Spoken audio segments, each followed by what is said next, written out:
Dude, why do these Minecraft songs always bop?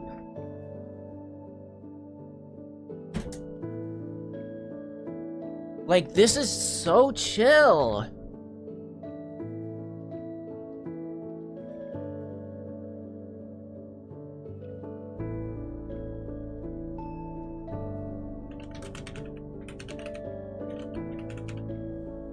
I didn't set everything up. I'm fucked.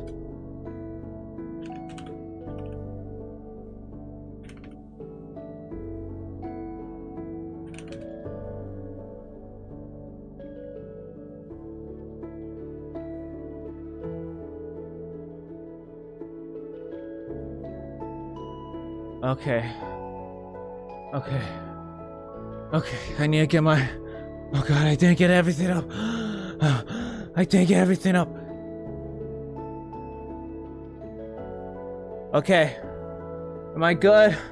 Oh god, people are watching. People are watching!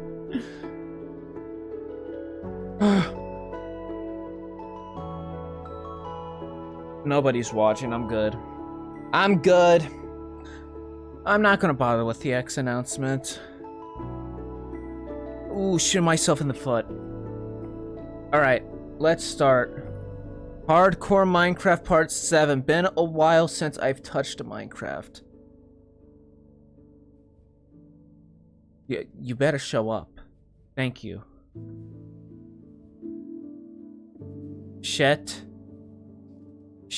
God, why can't Minecraft have a borderless Windows feature? Why is that still not a thing? Hardcore Minecraft Part 7. Now with the spring update in. We got decorative mobs now. So what happened last time? Oh, it's already kicked in. Cause you certainly weren't like that before. Right? I don't remember. Right, so there's like this giant ass village. There's like, right, I remember last time there was like 7 villages like connected close to each other, and I just like looted their houses and took everything they owned and cherished and loved and made huge stacks of food as I was running out. Right, I made huge bank last time. So much food. But it's not enough to satiate me. So now what? Right, I still need... Okay, I still need to get ender pearls and blaze rods. I was netherite mining, which I probably might continue today. I might still do some netherite mining. I got a bunch of beds and wool here, just for it. Yeah, more netherite mining sounds good.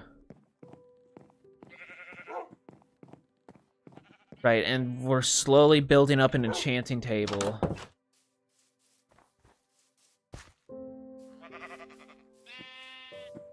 Right, and there's my sheep farm.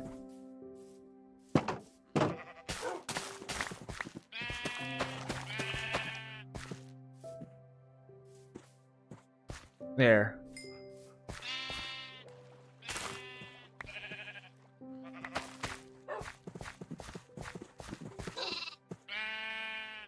Are you doing it? They're doing it. They did it.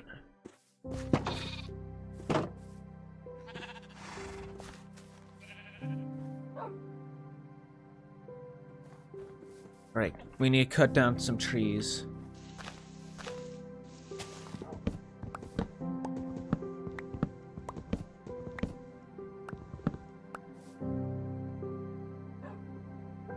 So, what is there to talk about? I guess there's the latest Minecraft Live with the flying ghast. That's pretty cool. I really like the happy ghast. It looks a lot of fun to own and to fly around in. Cause see, I'm not really one to like go to the end after defeating the dragon, because it's really fucking boring. So having another flying option that's not as strong, but gives you more control is pretty dope.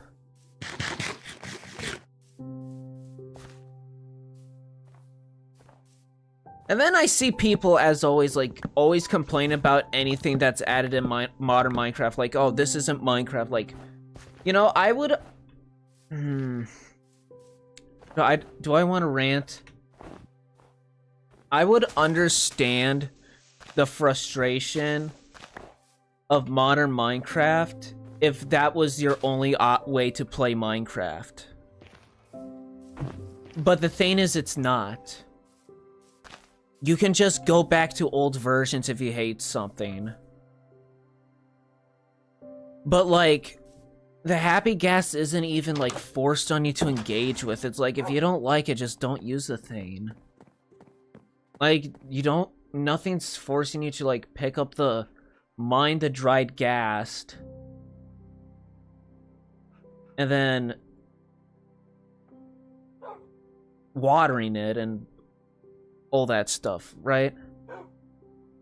Like, just a lot of complaints with modern Minecraft are just so stupid. And I used to be one of those types of people that just hated anything they added to the game. And then I just kind of learned to, like, just chill out. Like, just chill out. You barely play this game anyways.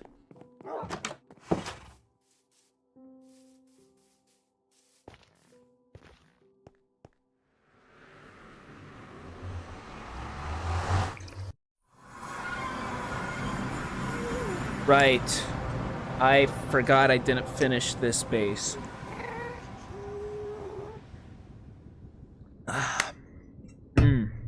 Nice helping of poggers.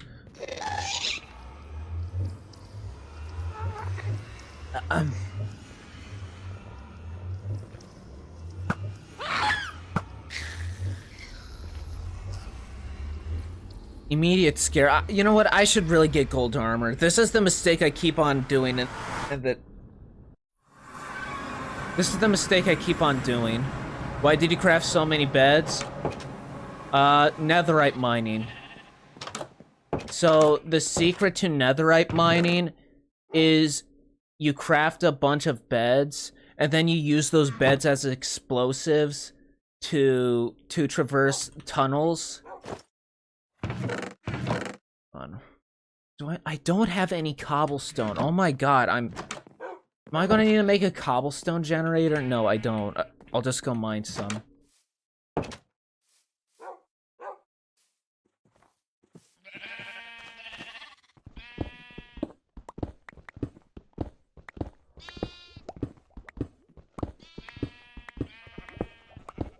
I have a netherite mine somewhere. Well, not really a mine, but just tunnels that I've been tunneling for netherite.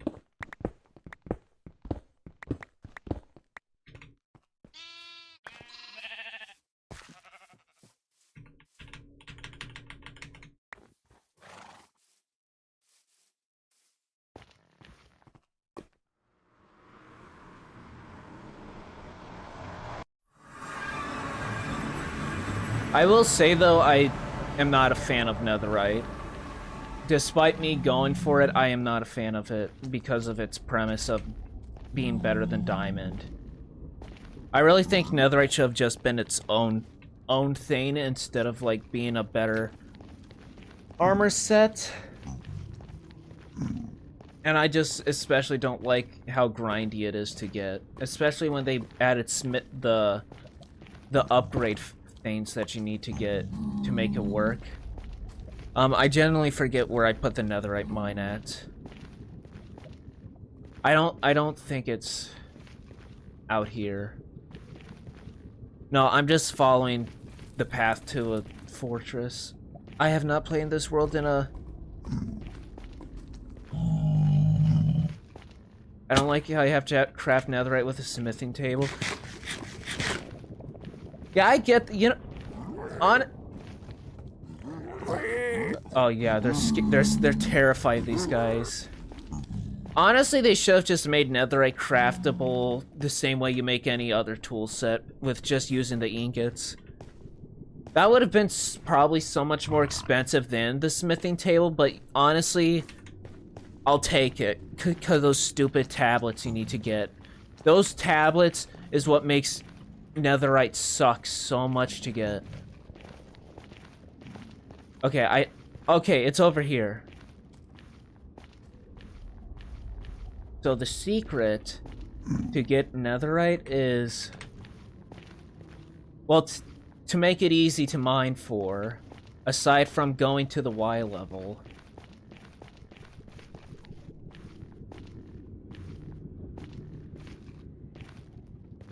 Takes forever going downstairs.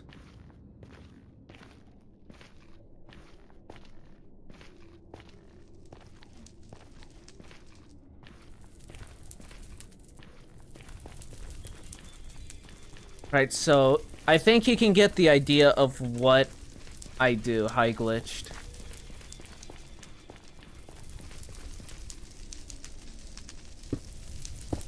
We're gonna go this way. So to netherite mine, to bed mine with to go for netherite mining with beds, you just dig deep enough into a tunnel, you place a bed. You then place a block of cobblestone for cover, and then you...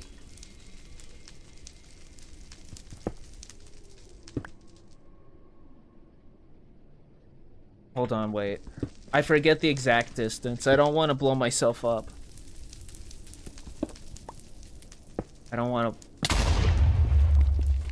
And then you do that, and then you just look around the corners to see if you see any netherite, and if you don't, you keep tunneling.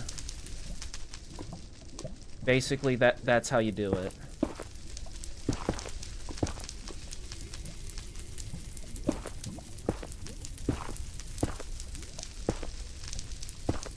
I can't wait for the scene in the Minecraft movie where Jack Black does this. And he explains it in thorough detail.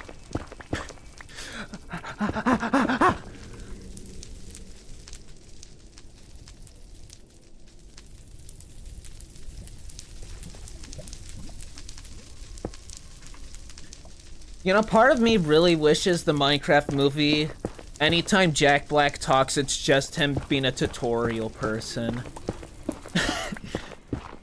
Like, just seeing every single... Okay, we're done with this. Wait. Seeing every single bit of dialogue with him just being a blatant tutorial, where he's just so on the nose with everything he says. Like, I get why they're doing it. Because, like, they have to explain Minecraft to people who've never touched Minecraft. They're going to see the movie.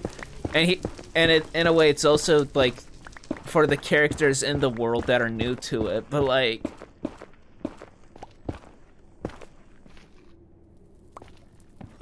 like, it is just so on the nose the way he says everything.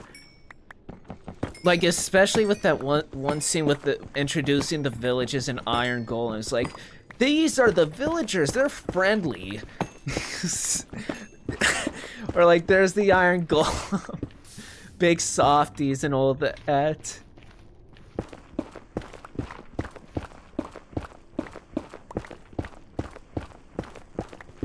I would love an extended cut of the Minecraft movie where it's just Jack Black, like, over verbose explaining everything. Ow. Okay, I got too close.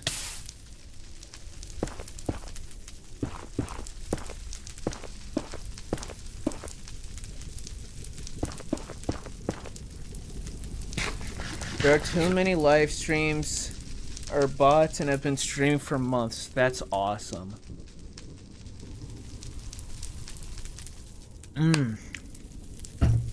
Imagine if I did that. What if I was just a bot and was live streaming for months?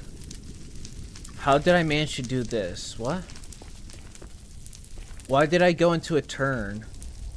And why is my game lagging?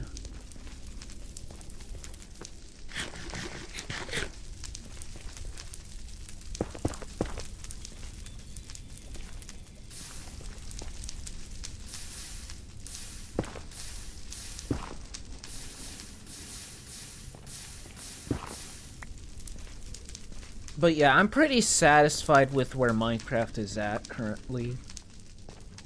And I'm glad they're not doing constant major updates anymore, and they're doing little content drops like what they used to do, where it's just like random stuff that comes together.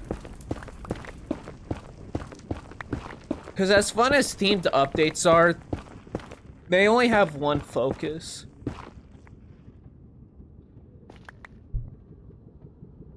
The game is lagging out for me too. I don't know why my game's stuttering. Yo, chill. Well, that explains it. Why is the render distance 12 chunks?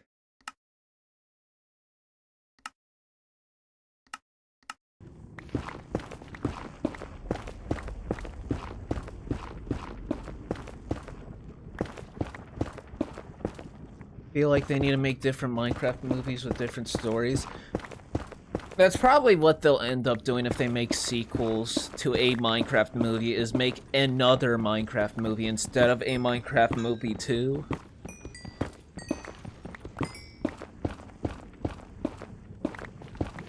If there's just one thing I wished with a Minecraft movie, is I wish it had a tie-in with, like, the actual game. Like,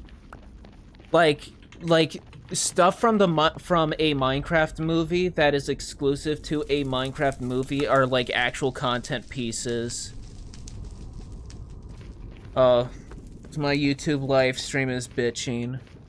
Cause here's the thing, in Bedrock Edition they made a free they made a free add-on that adds stuff from a Minecraft movie to Minecraft. Like, they made it an add-on, so why not just go the full route and make it a part of a content update? Like, there's a bunch of new, it like comes with a bunch of new piglin mobs, like new weapons. It has that potato launcher that that one kid has. Like, they got the buck chuck. It's okay, those probably would not be appropriate for Minecraft, to be fair, but like all those new piglin mobs I would love. Cause like they are legitimately just piglins. Like, they have all the bells and whistles of piglin interactions and everything. And you know, you got the 2 bosses as well. Like let me eat that.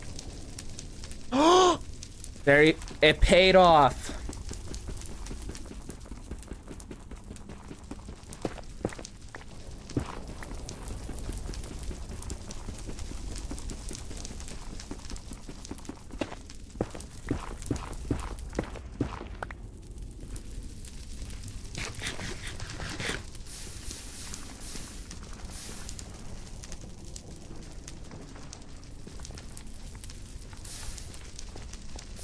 If you look closely at piglins, looks like a girl with the pig hat. With the pig hat? I don't know about that. But I think I know what you're talking about.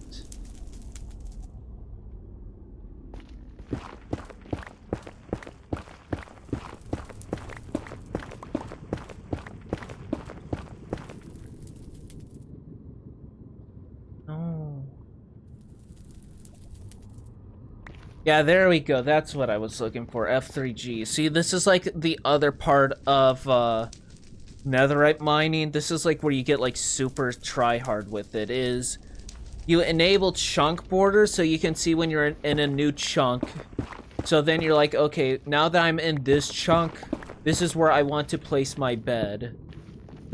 Because I'm a loser and I need to cheese the game as much as possible and then proceed to bitch on Reddit that the game is too easy and that Mojang ruins it all the time. As I use shader packs to make all my ores glow in the dark so I never have to search for ores with any trouble at all. You know?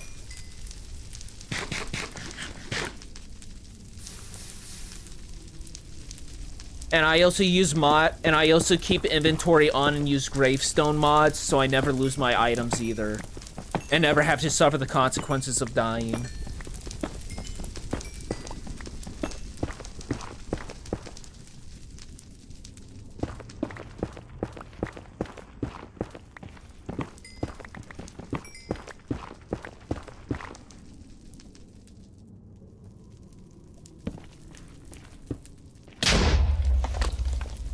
Oh, come on.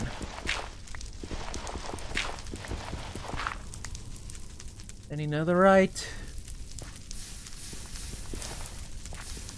We got 2 debris. I don't know how tryhardy I want to go with this survival playthrough, though. I mean, like, it is hardcore, but, like, it's still Minecraft. I did almost die once, though, to be fair. But, like, I have those 6 villages that I could, like, enslave all the villagers in them and, like, cheese tradings. I don't want to do that, though. I don't like trade abusing. I say as I trade abused when I was in those villages, taking all their stuff and selling it to them. But you know what I mean. Like, the absolute best way to go about it with, like, Fletchers. Uh-oh. I don't like doing that kind of stuff.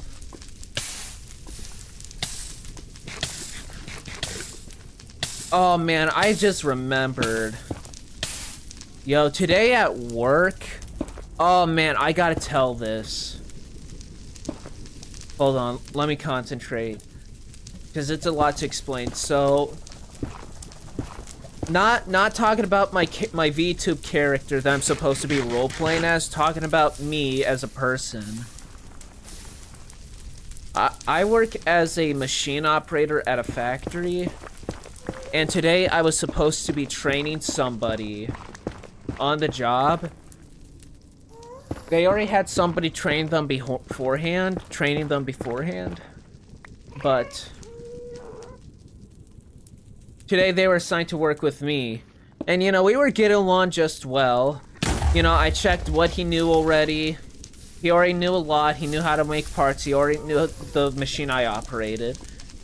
So, you know, I wanted to try to teach him and to emphasize on the importance of cleanliness at the workplace, because where we work is a very fucking dirty place. It is dirty. And it is not good to be dirty at a place like that, because the material we work with can lead to poisoning if you're not careful. So, you know, I'm a bit of a germ freak in real life, but, you know, me being a germ freak at my workplace is nothing but beneficial for me, and the supervisors love that I'm a germ freak. They love that I clean up my workplace. They love that I keep my stations tidy, which everybody should be doing anyways. It's supposed to be part of the job, but nobody fucking cleans up the places, and that pisses me off. Because then I always spend my mornings having to clean up the previous shift's mess. Somehow throwing copper powder everywhere. So you know, I was just trying to teach this guy, like, the importance of health and safety with that kind of stuff, and he was fine. It's just like, yeah. But every time he made a scrap part, he was chucking the part into the bucket. Like, we have a scrap bucket that each station comes with. Yo, what's up? So we have these scrap buckets that we're supposed to throw our scrap parts in and then dump it into a location at the end of the day.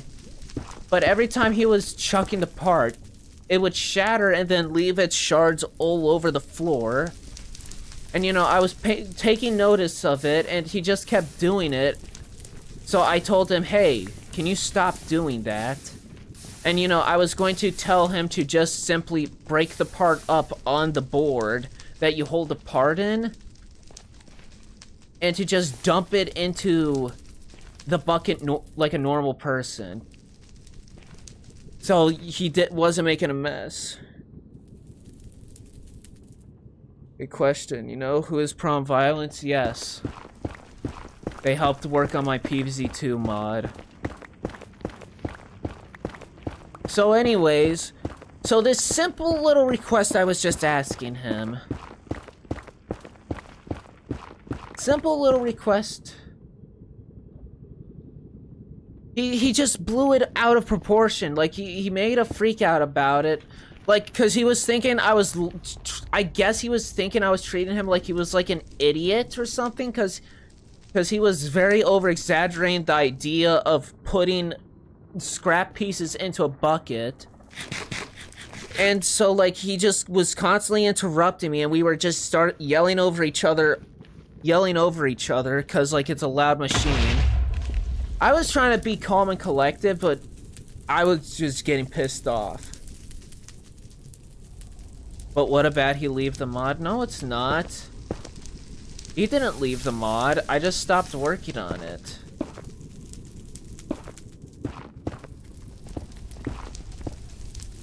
But, so, like, I guess he thought I was treating him like an idiot, even though, like, nothing I said implied it.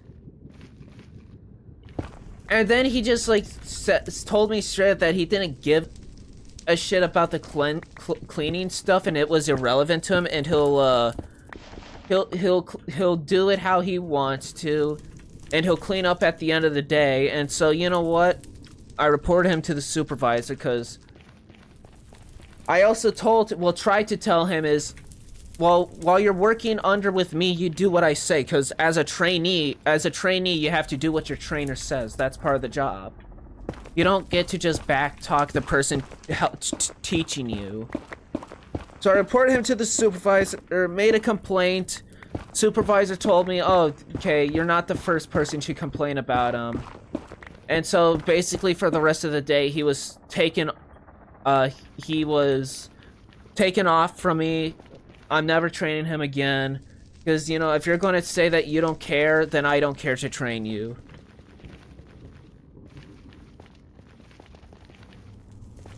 Like, I'm not going to deal with someone that has an attitude just because I ask them one simple thing. Like, it was literally as simple as just put the... How did I miss this? Oh my god. I literally asked him something as simple as just put the part in the bucket instead of chucking it.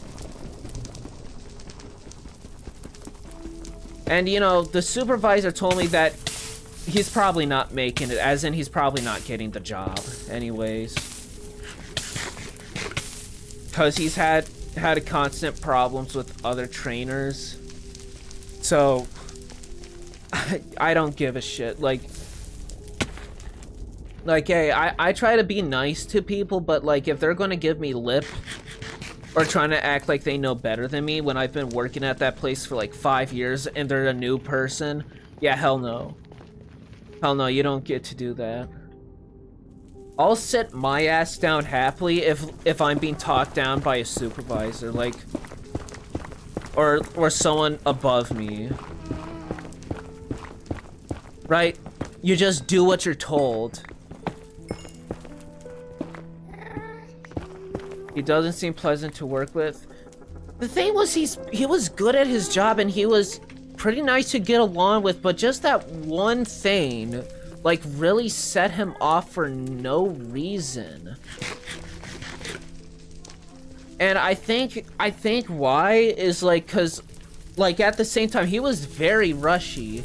He was very adamant on just making parts, which, like, hey, if you're enthusiastic about doing your job like that, good on you, but, like, it's not a rush. Like, I know we have, like, these quotas to fill, but I never fill out those quotas ever. I literally never make quotas. And not once did any of my managers, not once did the supervisor or AMOs have an issue with me not filling out the quota. Cause I'm a good worker. I make good parts. And that's really all that matters. Is as long as they're making a reasonable amount of good parts. You know, they will take that quality over quantity. And I think they prefer it, frankly. Was a good mod, a good mod. Hybrid Infusion never be like that mod. Oh, are you talking about multiverse? Well, I very much appreciate that, but I'll tell you, the stuff in multiverse is not never seen the light of day. Like, I'll eventually release that stuff in some way for it to be played. I just don't want to say how or what, because I'm not sure. So what I did make will be playable.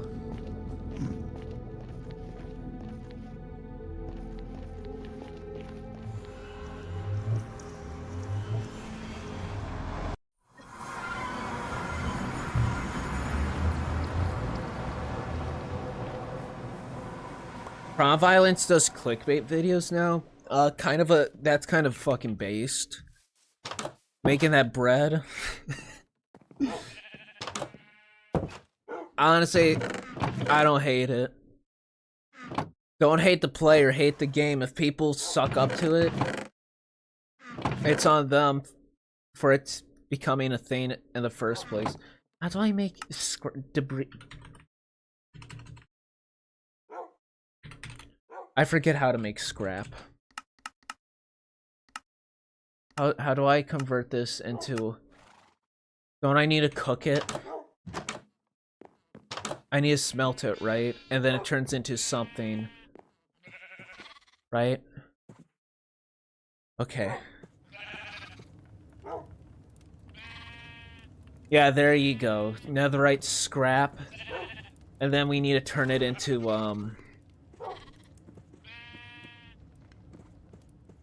and then we, like, take a bunch of gold ingots with it, and then it becomes an ingot. And we need to upgrade tablets, and we literally have none. So I need to find a Bastion.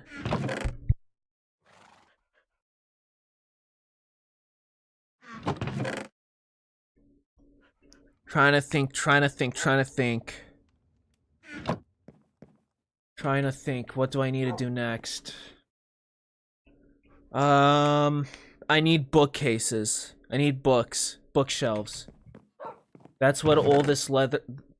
Yeah. That's why I have all this for. I can make 7 bookshelves.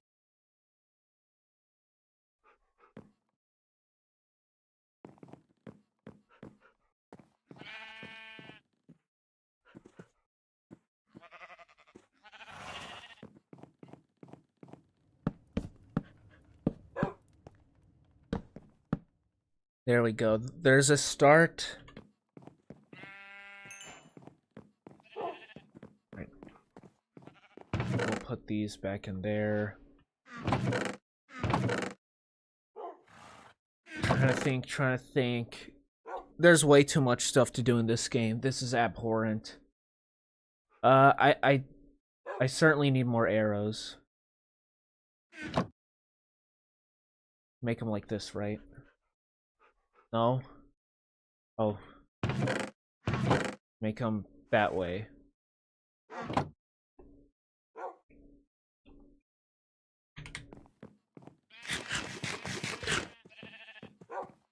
Did those villagers have anything good that I needed? I do need a fishing rod too. And I don't have any string. I got no string.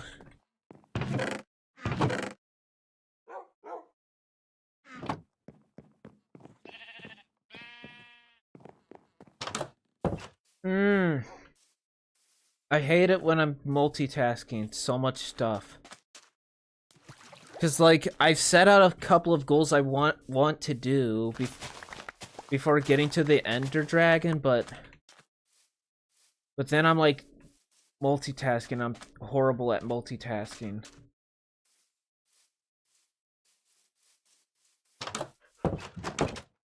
I need more books.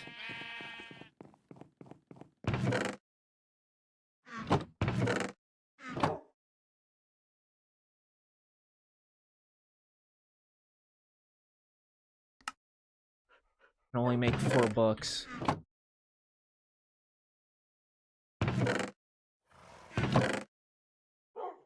And I'm out of... Oh, God. I'm out of everything. I am out of everything.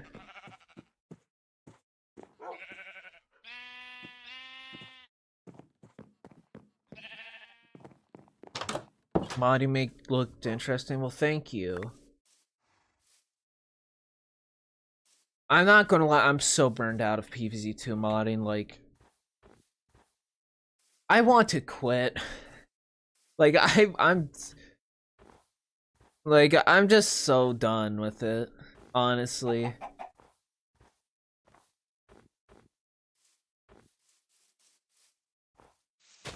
It's not as fulfilling as it used to feel, and honestly, as I've gotten older, I have had other hobbies I've wanted to pursue that PvZ2 modding has just constantly stopped me from doing. And it's like, why am I bothering? This is...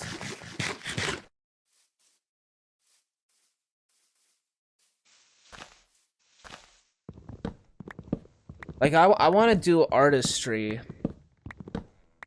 I want to become an artist. That's a hobby I want, is I want to draw.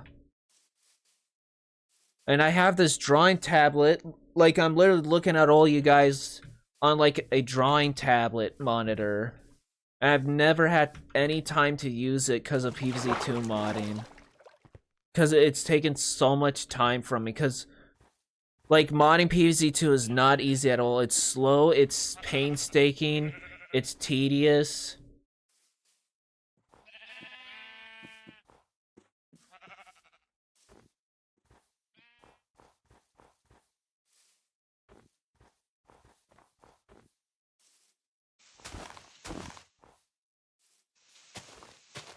Like Giratina Killer would know, because they're also a modder.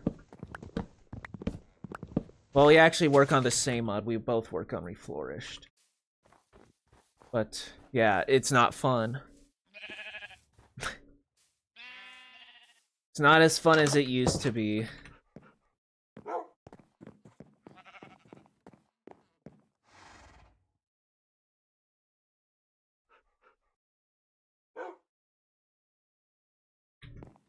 I'm barely scraping by. Like, when I think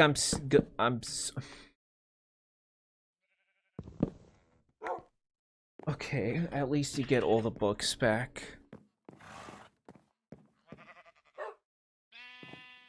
So I complete one of his. See, I think the biggest mistake ever with my YouTube channel was making PvZ videos. I think that was probably one of the biggest mistakes I ever did with my channel, was make PvZ videos. Because here's the thing, the PvZ community is so starved of content and drought that making a video will guarantee you, like, pretty big views easily. But the issue is, if you commit to that kind of stuff, then you're stuck on it. Because, like, I have 5,000 subs. They all came. Majority of them came from PvZ, and then I barely make PvZ videos because I never intended it to be a long-standing thing. And so it's like I just have this, like, large subscriber count, but barely any engagement in my channel. And, you know, I'm not about channel engagement or anything like that, but it's like, if I just started another way, I do kind of care, just because I have an affiliate that, like, actually, like, I'm an affiliate with a company.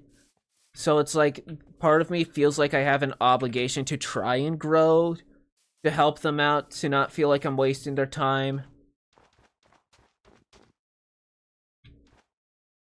But it's like, if I didn't start making PvZ videos ever, I probably could have grown a completely different way. And not be caught with, caught in this. I'm pretty sure the village was this way. See, I picked a terrible spot to live because it's nothing but snow. Snowy areas and fucking taigas.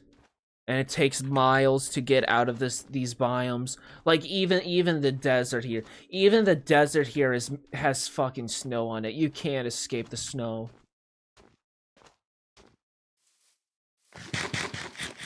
So yeah, part of me wishes I never made any PvZ videos. So I could have grown my channel a better way. Because here's the thing, I always wanted to... I first stream made it to. Thank you for coming.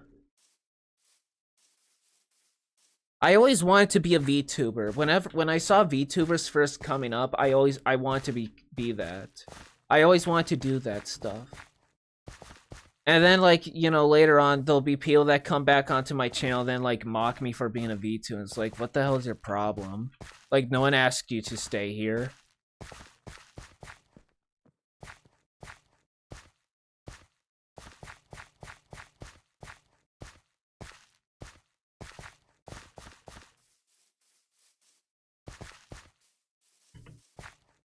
I actually don't know where I'm going, to be honest. I thought the villages were this way, but I'm starting to second guess that. And I don't even know why I'm coming over this way.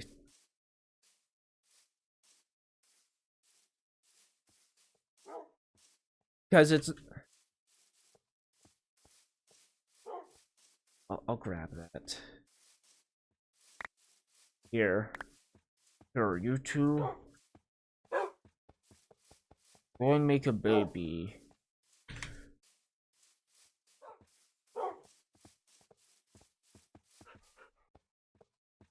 Huh? I guess they're not doing that. Is there age restriction here? If you're below 18, I would ask that you leave.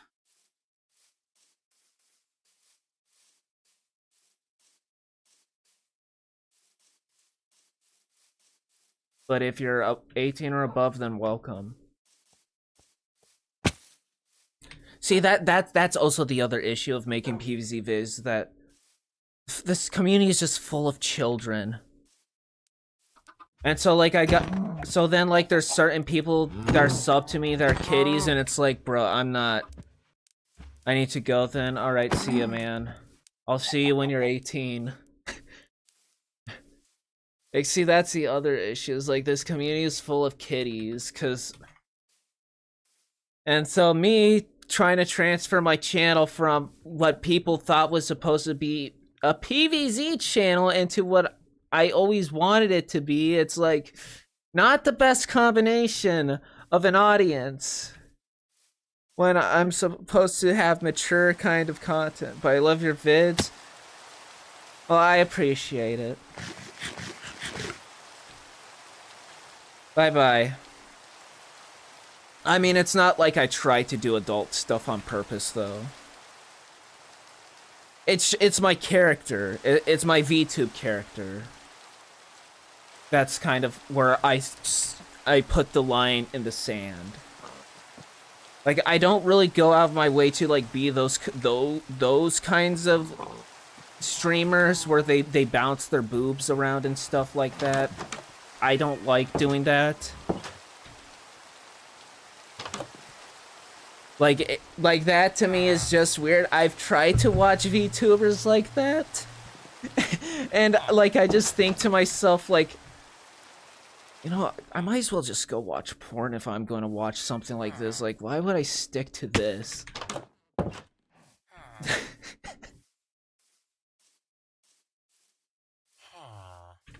like, I don't know. It just seems really weird to, like, do that kind of stuff. So then when I try to tell people that, they're like, okay, then why have a character like that? It's like, well, she's always been like this, really.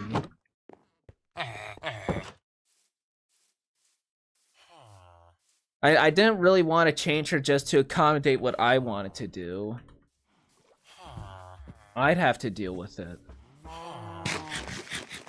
Because I think even though, like, I want a specific type of audience, I still don't want to, how do I say it?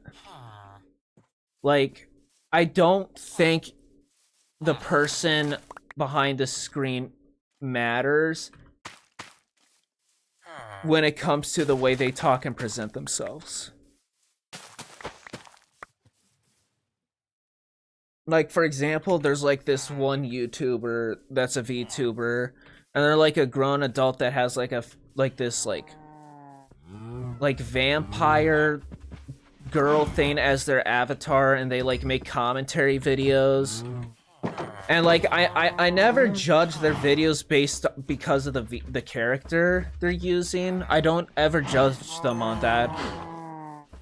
Like, I judge them based on the content they're making and what they have to say. And dude, this far.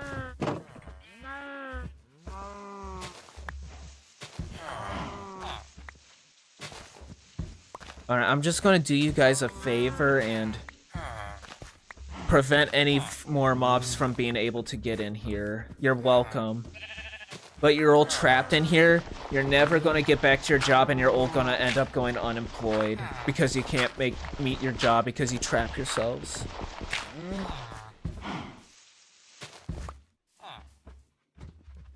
So that's kind of my philosophy, and the issue is majority of people wouldn't agree with you on that. Because depending on what kind of person they are, they'll take any opportunity to make easy jabs at you, like, oh look, your VTuber has big boobs, you're a pervert or whatever. Which I've gotten comments like that before. It's like, okay, then why are you watching? You're the one who clicked on the video, bud.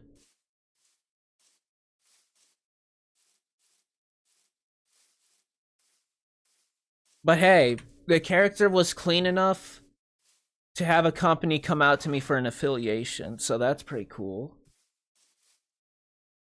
I really need stream. I'm so wait, I can get stream from sheep. I forgot about this crafting recipe. You can literally just kill them. You can kill animals for stream. I can kill you.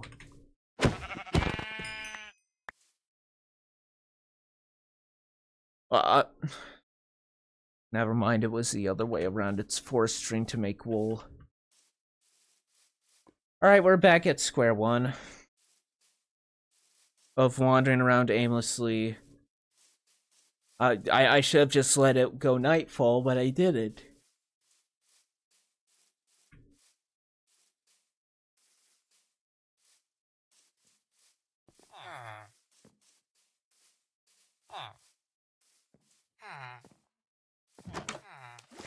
Is there really not a crafting recipe for string? Do you just have to do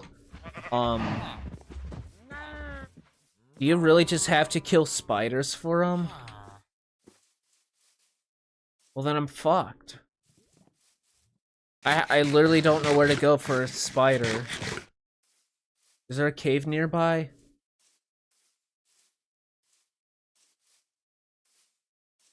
I just want a fishing rod. Like, is this too much to ask for?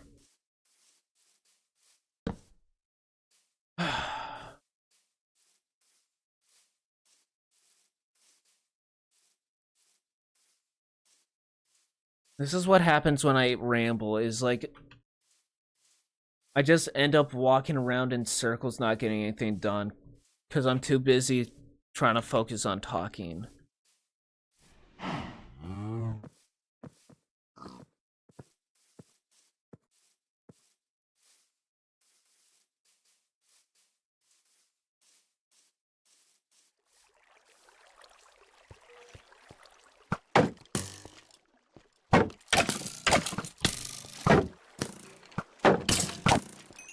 I still loathe these skeletons. Like, these skeletons are so disgusting.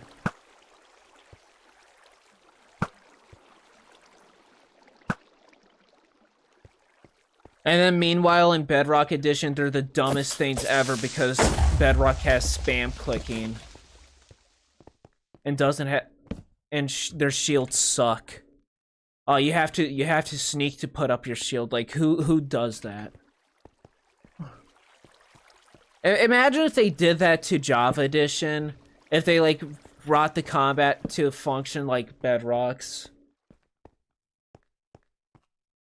And the only thing you can do with your offhand is only have the shield. You literally cannot use the offhand for anything else in Bedrock, I'm pretty sure. You can literally only equip a shield to sneak.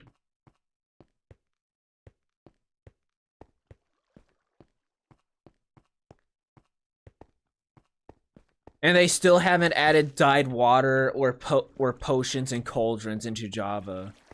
Like they talk so much about how much they care about parity, and then they don't add the cool stuff from Bedrock into Java.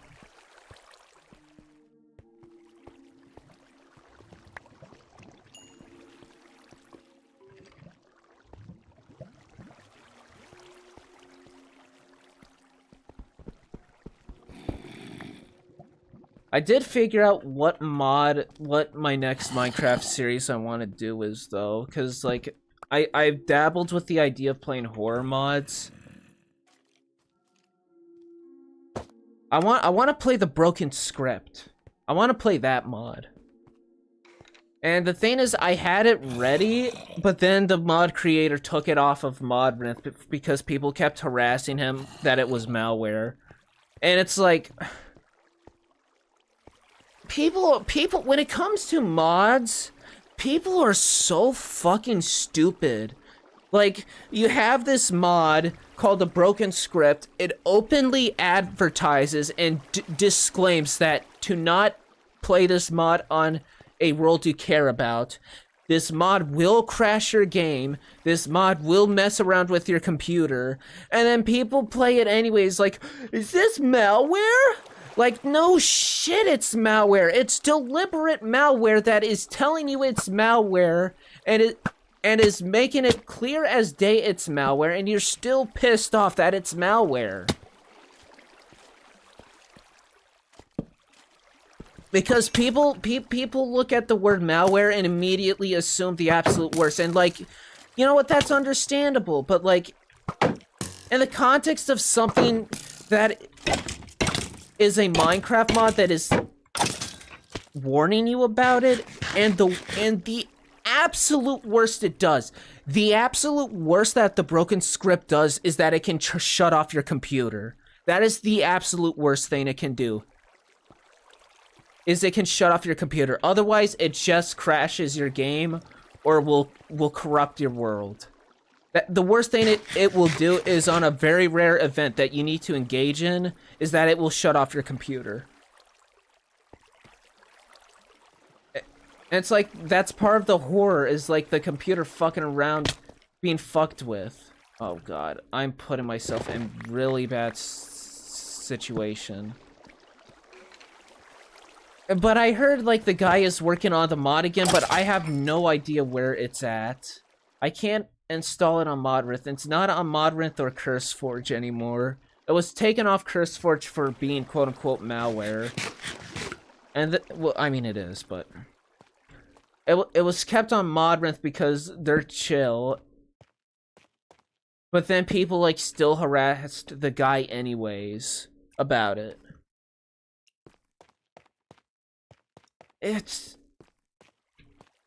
like, this is, like, probably the best Minecraft horror mod, and then people will just look a gift horse in the mouth because of their own incompetence. Like, just watch someone else play it if you don't want to install it yourself.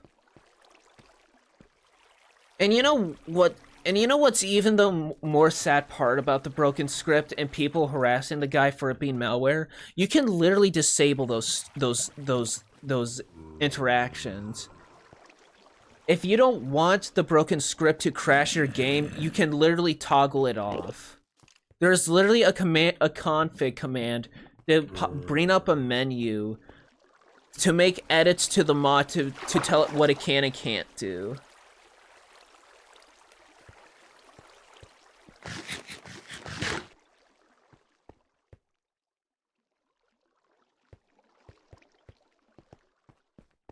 Are you okay to wah?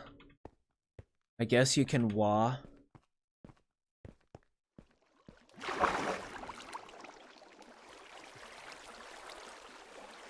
I can't stop you from watching my vids.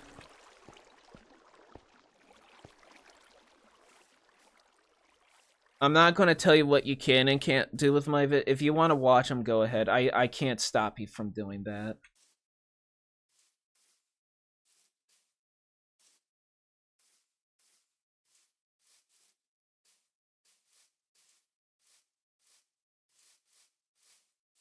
Okay, there's a spider. Finally! Been waiting for this the whole time. So yeah, I want to play the broken script as my next Minecraft series. I just don't know where to get the mod at. Cuz like apparently the guy is still working on it, but he got rid of his Discord server. It's not available on Modrift. It's not available on Curse. It's long been unavailable on CurseForge. Like, did he bring up the Discord server again or something? I don't know. I was there for a bit to, like... I was there for one time to just ask how to, like, disable the VHS filter because the command wasn't working. And I had to use a different command. But, like... So, like, yeah, that's kind of my issue now with the broken script is I just need to figure out where it's being maintained at now. Because honestly, like, that mod is such a dope idea. Like, I think... Like, I love the idea of, like, having a virus in your world that is haunting you. Like, it reminds me of this one Minecraft ARG. Of, like, someone playing Minecraft Alpha and Beta back in the day. And, like, his world was being haunted by something. And then it devolved into this weird thing where there's, like, these entities in, like, this other dimension. And, like, he shut down that dimension.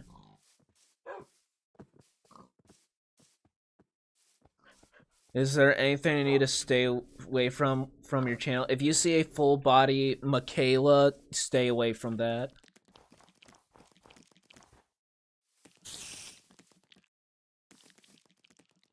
But, like, in one of the scenes of this ARG, like, it happened a couple of times. There's, like, this monster, this entity that was, like, made of, like, that was, like, scribbles.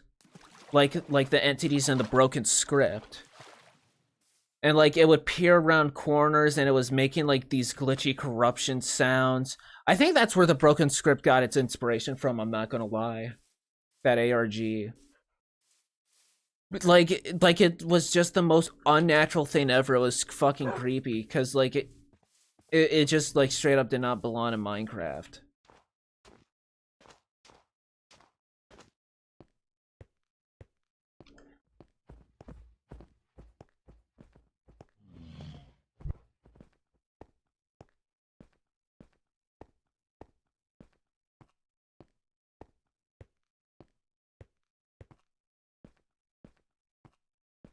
So yeah.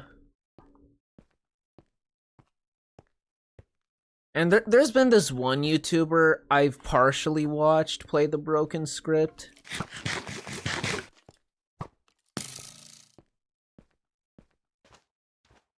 And they are what really got me into it. It was like this small YouTuber that only had like 5,000 subs, and now they have 60,000 subs just playing that alone. Which is pretty crazy. I'm going to die. There are so many skeletons. Lord, what is this?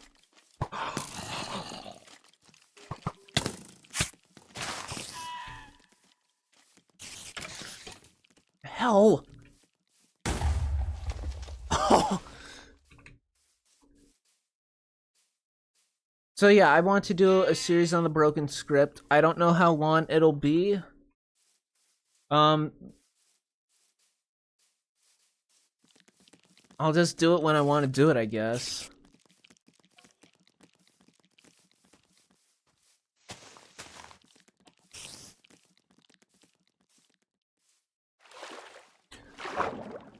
Oh yeah, there's also...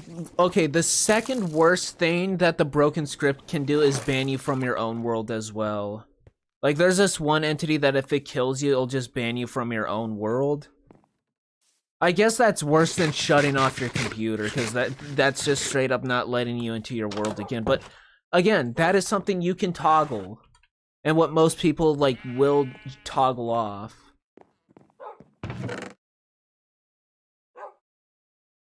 So it's not like you're forced to engage with that kind of stuff. Like, it gives you options to toggle off those types of malware within itself. And that's why it doesn't upset me at all, is because it is so unapologetically transparent with what it's doing that it's not pulling some bullshit on you and, like, it's not destroying your computer or anything like that.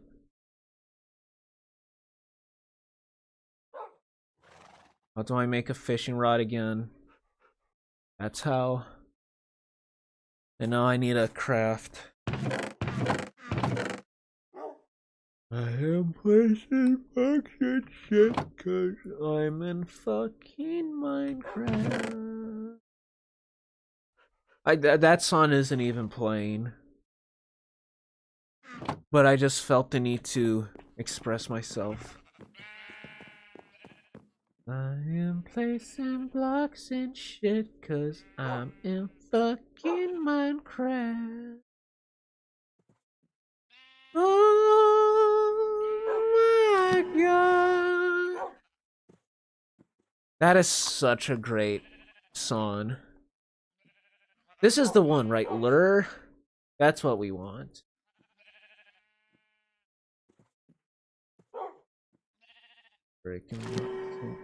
Whoa! Yo, what? Fire Aspect 1 and Looting 1. I got Smite 3 on it, though. It's not that good.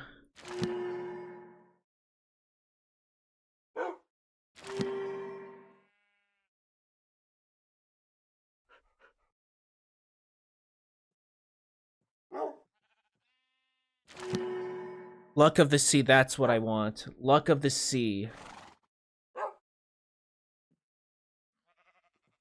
Now you might be wondering, why did I get these low tier enchantments? And that's simply because I want to enchant stuff. I don't have an intent to, like, make this my dedicated set. If I'm gonna make a netherite set, it's going to be a whole new thing.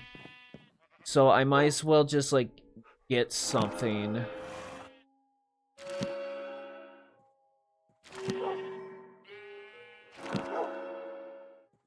Okay, but for these being low-tier enchantments, some of this is, like, low-key really good. I got Respiration 2, I got Protection 2 and Death Strider 2 on my boots.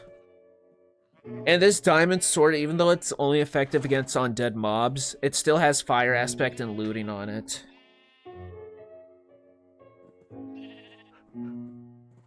And this bow is pretty good. I can probably build off that.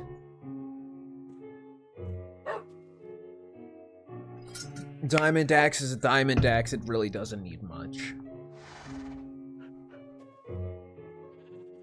This is what I wanted, though. I wanted this fishing rod.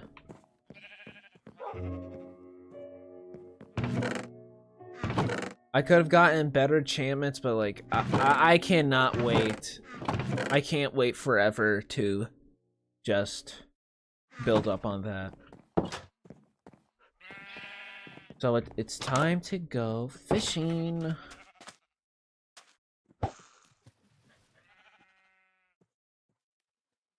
Having this sheep farm next to my house was a huge mistake.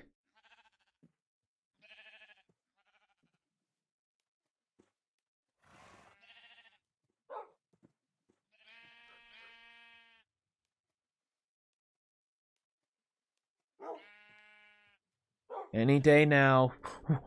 I got the puppy fish.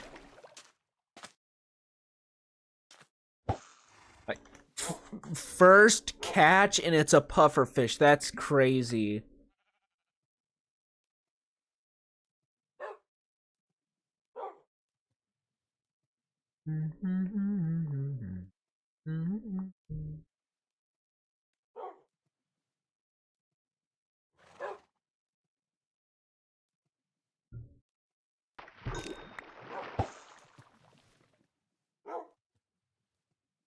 So I guess we're just gonna keep fishing until I get something really good.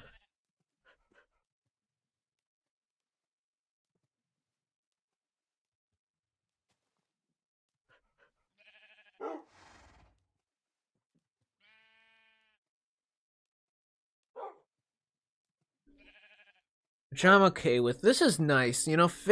This is something I rarely have ever done in Minecraft, was go fishing.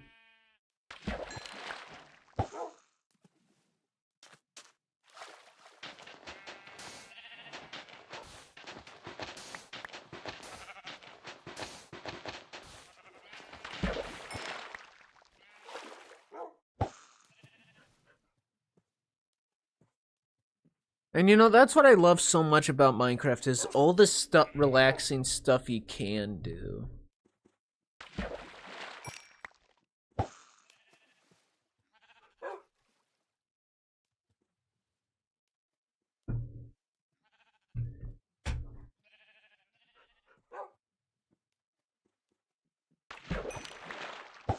What?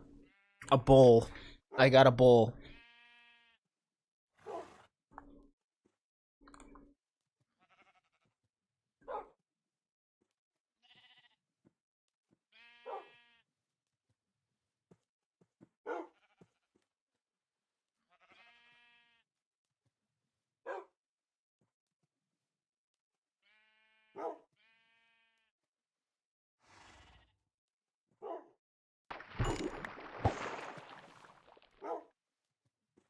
We're a track red, 2 salmon, 2 cod, a tropical fish, and a puffy. You can get like some really insane shit though from fishing. Like you can get like an overpowered weapons from doing this. You need like a bunch of luck of the sea to do that though. And I only have luck of the sea 1. Oh, there's potatoes.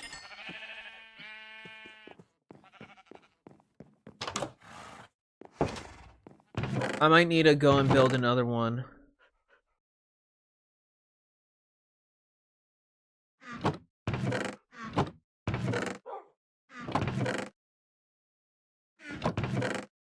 I might need to go and build another fishing rod. Yeah? Another fishing rod? Y'all agree? Yeah? Make another? You're the bosses.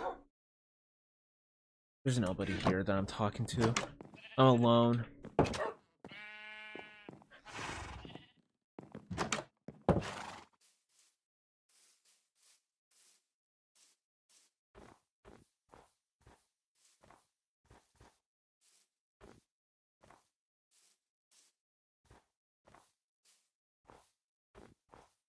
Maybe I should try and make a mob farm. Like those types of things where they make a building to like spawn mobs in and just like brutally kill them.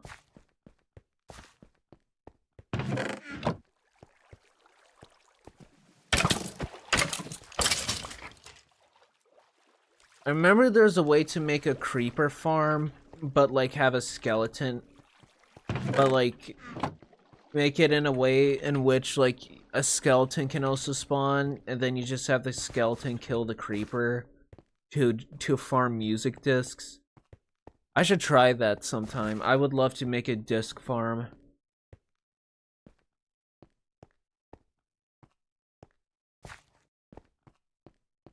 You know, that's one thing I did appreciate a lot about those major updates, is that they always came with like their own music disc.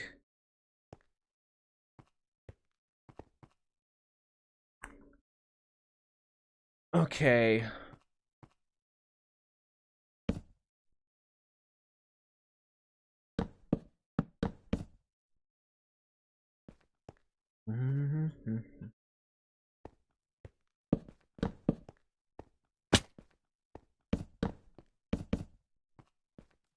Alright, that should be more than obvious where I come from.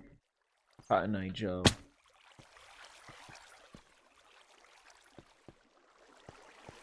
Otherwise, I need coal for torches.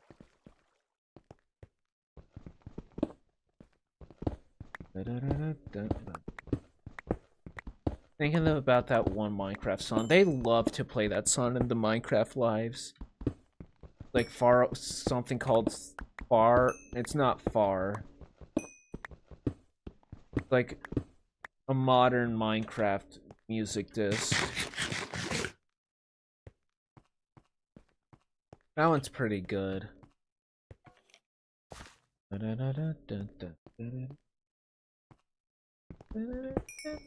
That one. You know which one I'm talking about.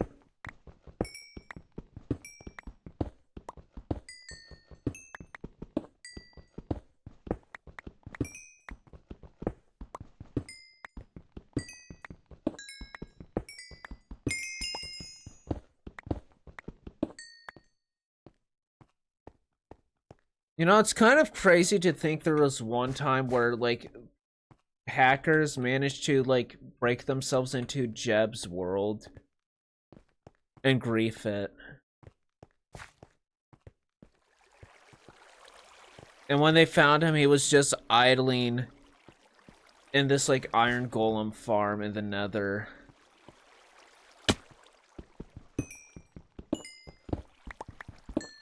He really is a gamer.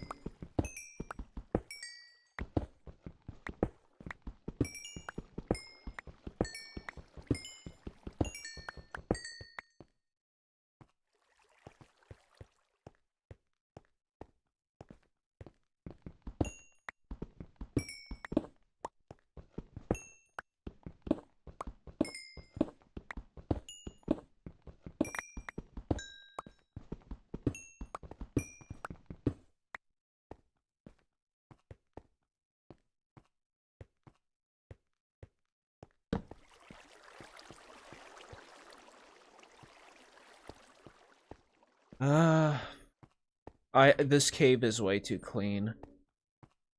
Can I be honest with you? I don't remember ever creating this cave. Nothing about this is familiar to me.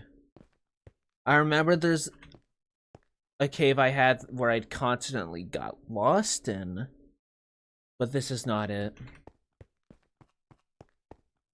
Is my role just being changed in front of my eyes? Okay, never mind. Now it's recognizable.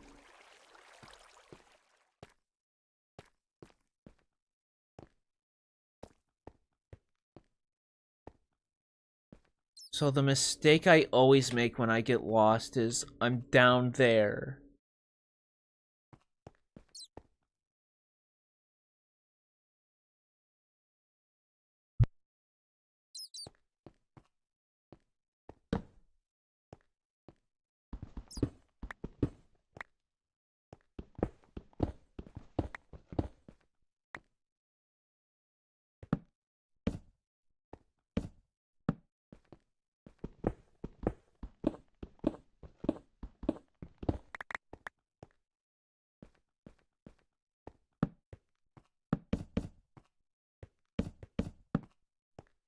Alright, I'll never get lost again.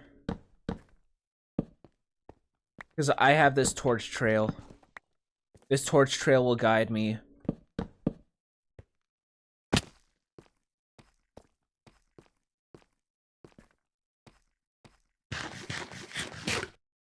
Is it true they're changing Minecraft ladders and torches? I remember seeing earlier from my friends, there's a screenshot of like some person making a rage bait comment being like, sorry nostalgia losers, this is just better. And then like it proceeds to be like this really mid looking set of ladders, and the ladders were like 3D modeled now instead of being like a flat texture. They did not look good at all. Oh yeah, the torch got it changed to like have like a metal bar thing holding it. That did not look good either. I did not like those changes. Ladders should not be 3D.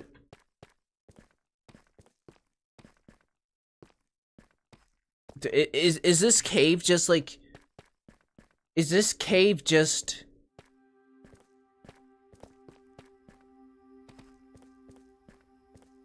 Is this cave just impossible to find life in?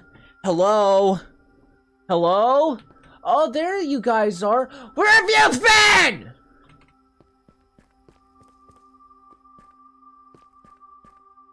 I saw that diamond. I'm going for it.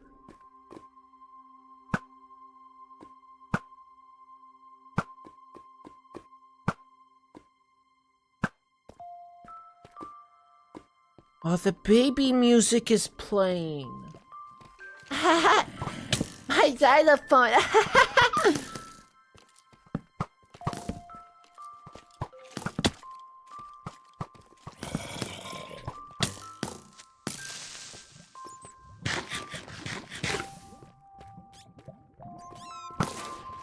I did not want to kill you.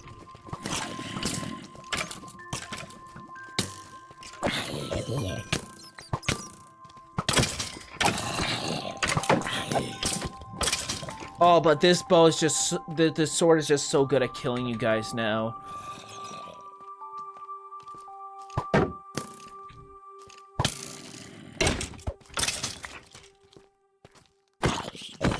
Like that's the thing, this sword is just really good at killing you all now.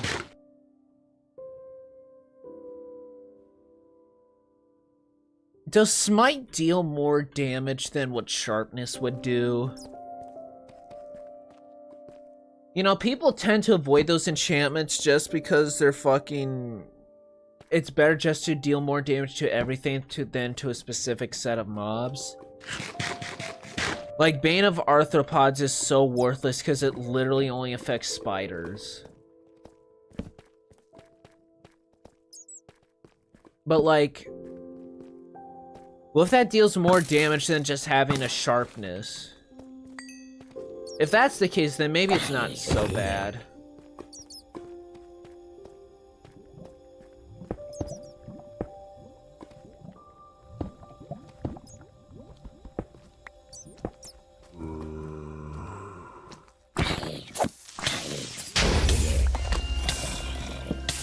Although, frankly, they should rebalance enchantments to give them more use. Yo, no, that just reminded me, okay, this song is really loud. That actually just reminds me they did rebalance enchantments. They made, and their balance was they made blast and fire protection worse. Enchantments that people barely go for because protection is just miles better. No, never mind, I don't trust Modern Mojang to rebalance enchantments. Because I think they should... I think they should just make the more niche enchantments be insanely good at what they do. So, like, a smite one will always be better than a sharpness one, but that smite is only good against zombies and undead, you know?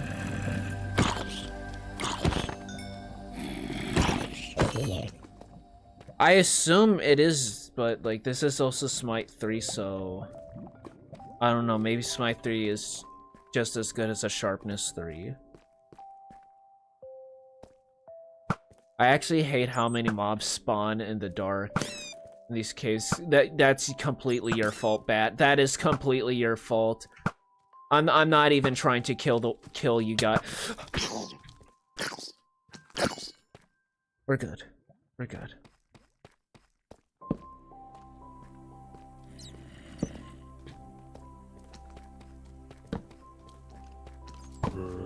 This... Don't worry, the game is lagging for me. It's not just your end. It stutters for me sometimes.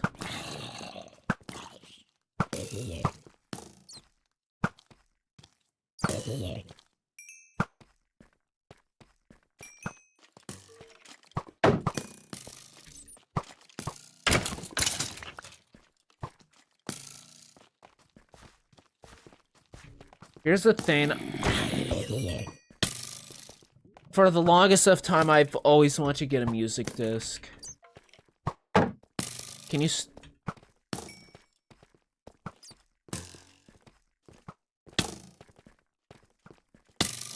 How are you still hitting me? Hit the creeper, please?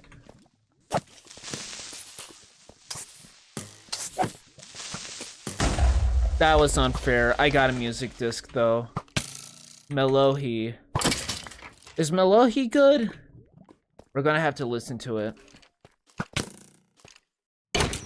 I hate skeletons so much. I loathe you guys. They are the most common enemy in this game, and they're the most annoying one. These condescending shitheads strafing around like they own the world.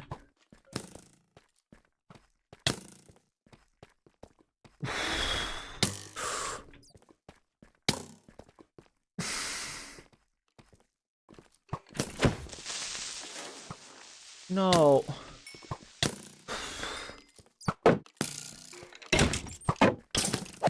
Just rot. Just rot. That's all I want is for you to just rot. Oh, they piss me off. Like, this is the one thing I don't like about the new caves, is just how many mobs appear in these giant open areas. Like, chill out.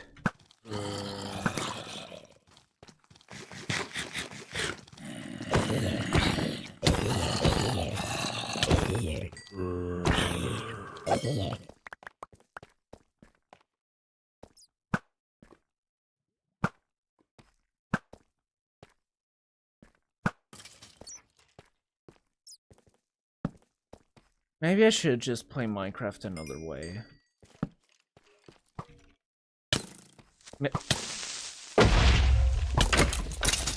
Maybe I was just meant to play Minecraft in Gmod only. Maybe I was only meant to play Minecraft through the source engine and never through the game itself. As I used to play Minecraft maps in Gary's mod and explore them and use the Minecraft block swept to build houses as a Steve player model.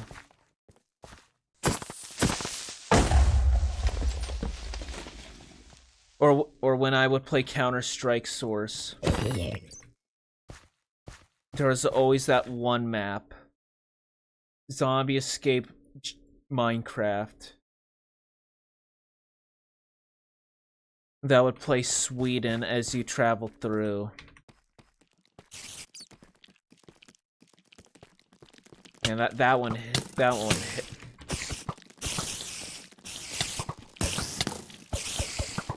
At times like these, I really wish I had spam click.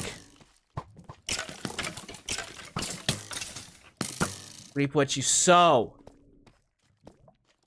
There's still so many. It's nothing but skeletons. It's just nothing but skeletons. No zombies, no creepers, no spiders, just skeletons! Oh my god.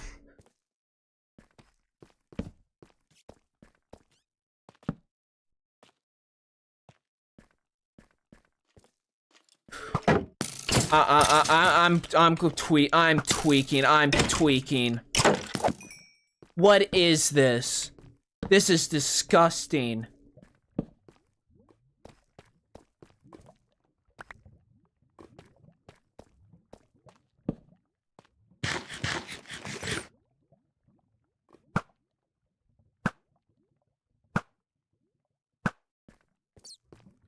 So disgusting.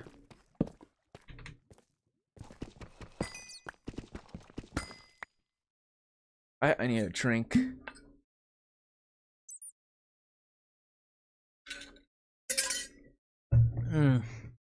It's so refreshing.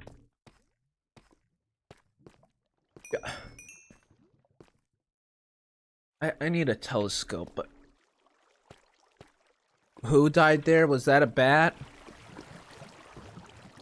It's just nothing but fucking skeletons in these caves. I hate skeletons so much. Because, like, you know, like, one ain't bad on its own, but then it's like, you go into one little patch of dark spot, one little dark patch, and then there's 5 of them, and they're constantly strafing around, and they shoot 1 arrow every second, and you're getting knocked around, and then your shield doesn't even block them half the time. You know, that's just when they're at their worst. And then meanwhile in Bedrock, they're dumb as rocks.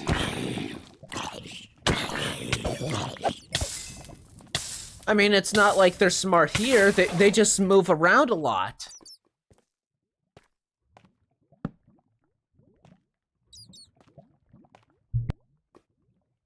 I remember when 1.9 came out, and I fought the new skeleton AI for the first time. It was the worst thing ever. I just kept on getting my shit kicked in like I never played the game before.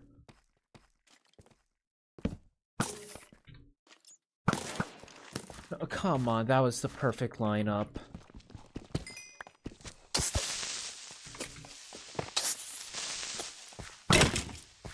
Oh, hold on, skeleton.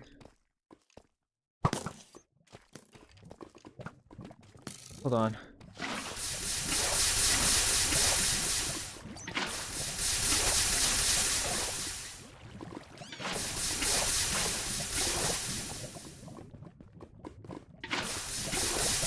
I want to get this disc.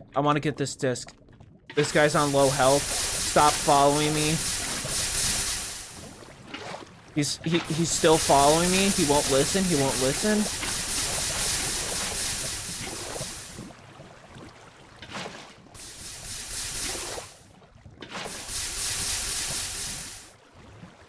All right, where did that skeleton go?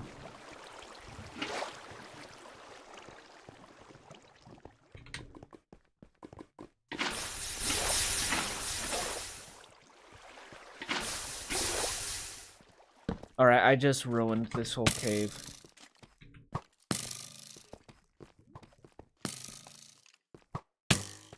It's right there. Come on, I almost got this creeper is so close to dying.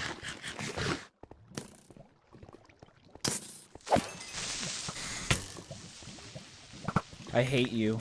I hate you and everything you stand for. I had to, I would have died. Well, I wouldn't have died, but I would have had to. He was going to blow up.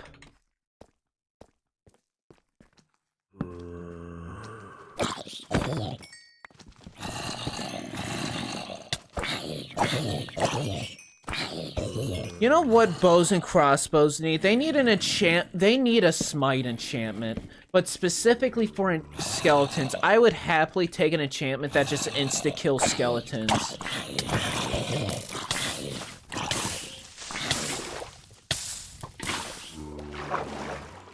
I would happily take that as an enchantment, where you just insta-kill skeletons.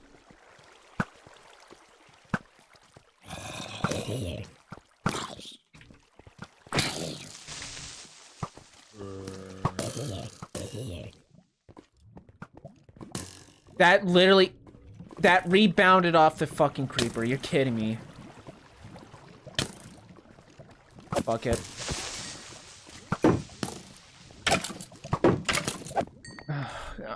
I don't know why I keep on trying to get those discs. I mean, I got one.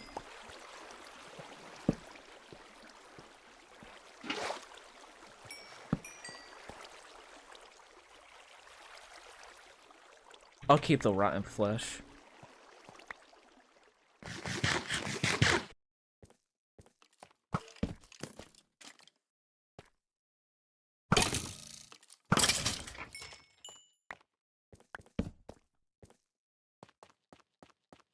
I really do enjoy the new caves being a lot more open. It's less mining.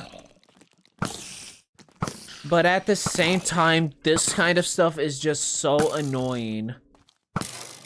Where you're like, it's like, instead of replacing the gameplay with mining, you just replace the, yo, what's up, Mango? When did he write that? I have no idea. Like, instead of replacing the gameplay with mining tunnels and strip mining where you find literally nothing for an hour, they just replaced the gameplay with placing torches in a dark cave to prevent skeleton spam. And you really gotta ask yourself, which one is better? And honestly, I'd rather waste my life digging a hole for me to rot in than having to deal with the kingdom's archery.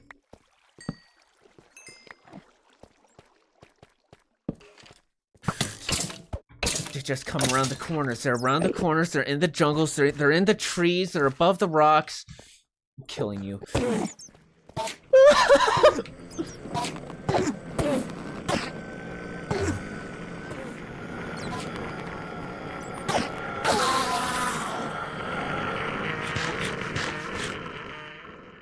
It's like 6 times the torch placing.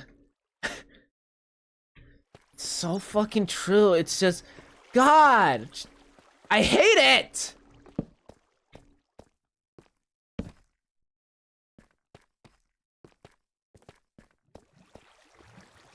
But like, this shit is dope. Like, I can't lie to myself and say this sucks, because it doesn't. And it's not like strip mining isn't viable anymore. It's like, I would just rather explore caves.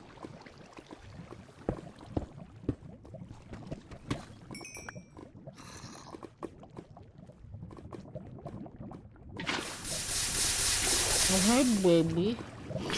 Aww. Oh, he couldn't swim.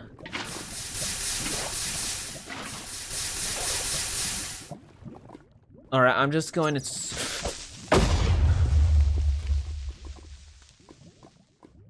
Oh, God. Oh, Lord, that actually fucking scared me. That actually, like, made my soul leave my body, and now I'm a heartless monster, and I have no emotions. Jesus Christ.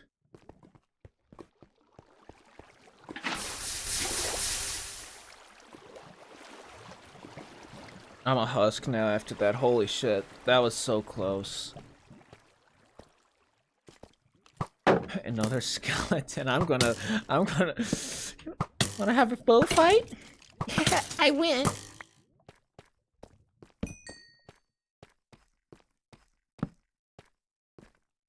I'm actually going insane being in this cave. Like, I'm actually losing my insanity. My sanity. Can't even talk right.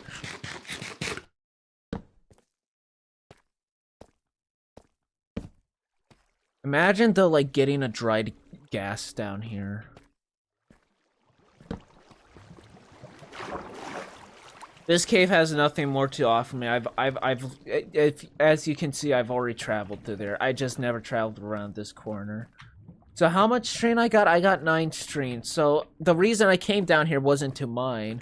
It was actually to get string from spiders, because my entire overworld just lit up with torches. So nothing's spawning where I need it to.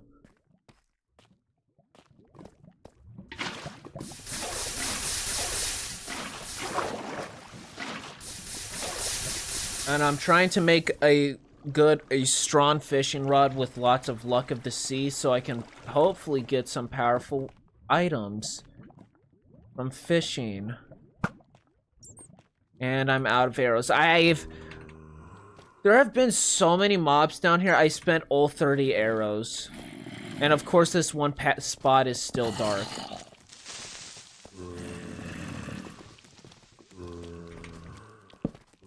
Alright, it's patched now.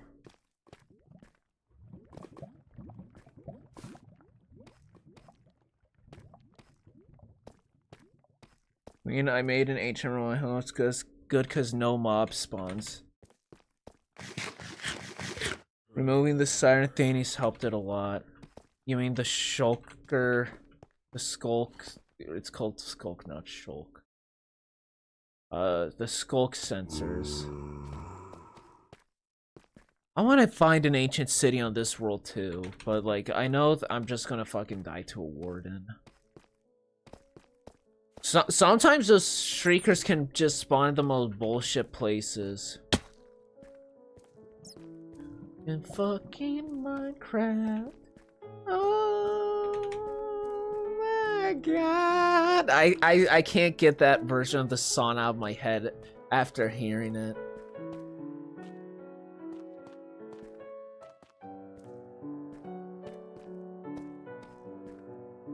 Like this song is forever ruined for me to just hear Jack Black singing it.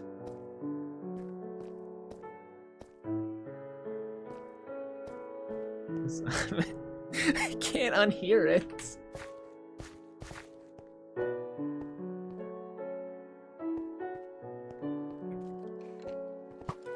Oh, stop.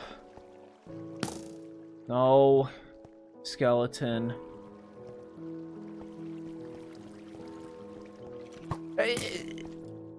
Is my world just cursed?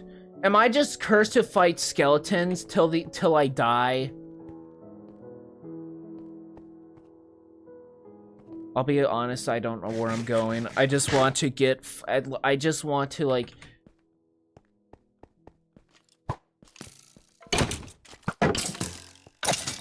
I just want to like get like a restraining order on every single one of these skeletons.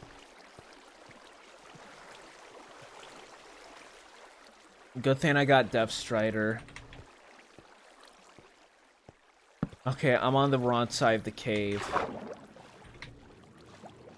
Good thing I also have Respiration 2 from my mediocre helmet. I have no idea what I'm doing. I'm just drowning myself, really. Oh. Well, that works. What? This was here? Okay, well, to be fair, I never swam in that pool of water. I guess I could just do that.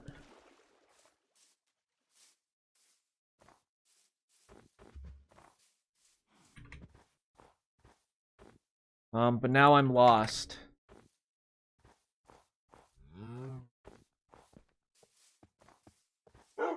Do I want another wolf? No, I don't.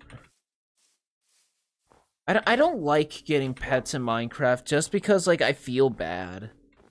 Like, you don't want them to die. You don't want to take them out because you don't want them to die, so you just end up letting them sit in your house all day doing nothing.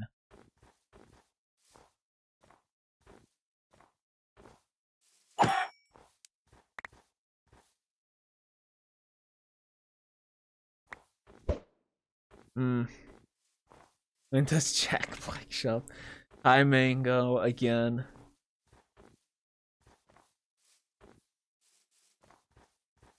Unfortunate, though, that, it's actually kind of unfortunate that that, like, none of the new mob skins are, like, appearing. Like, I don't even get to see the cool chickens or anything like that. Like, I'm just stuck with the plain chickens out here in the fucking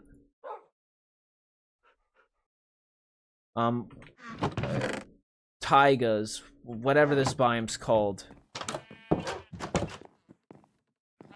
I don't even get to see the new mobs. All right, what is this music, Melohi?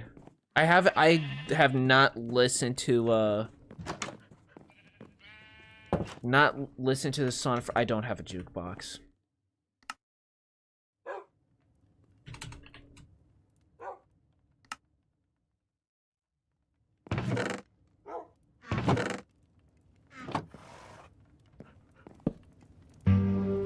Oh, this one. This one's alright. There's better.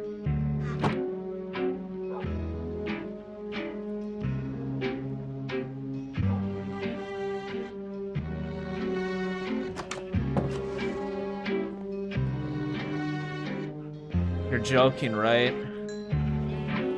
No, there's better. What do you mean?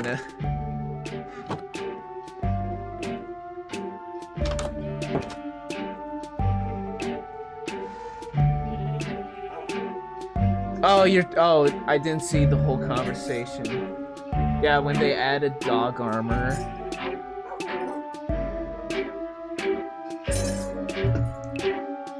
Okay, I thought you were questioning my music taste.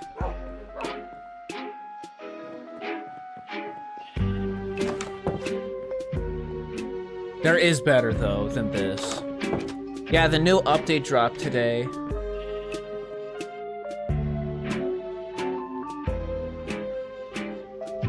If I don't see that, okay, I need to throw something to fodder it with.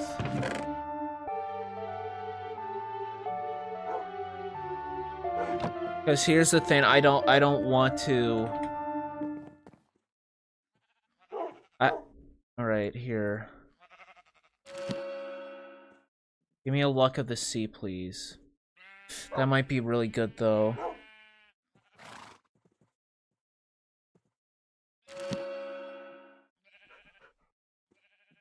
Look at the sea. Another look at the sea 1. Wait, will that combine?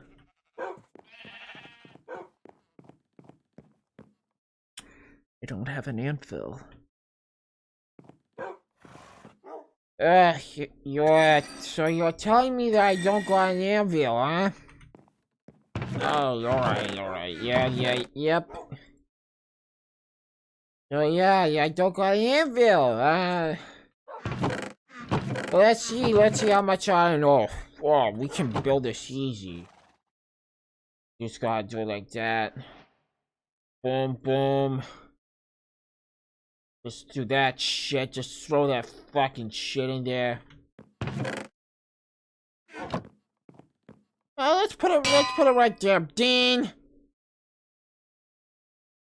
Look at the C2.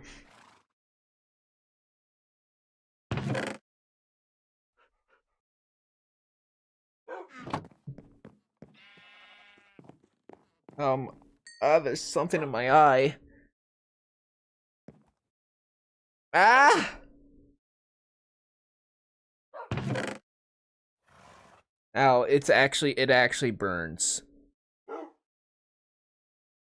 Whatever the hell is in my eye is actually burning it. Remember, I bone mealed a bunch of moss and my friend's mind made him think moss was sentient. I think got banned from the server. Bruh. That's a bit excessive.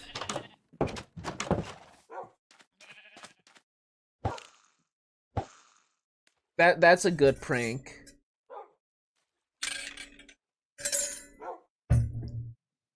Dude, moss blocks like actually spread a lot when bone mealed. That's funny, like turning an entire cave into moss.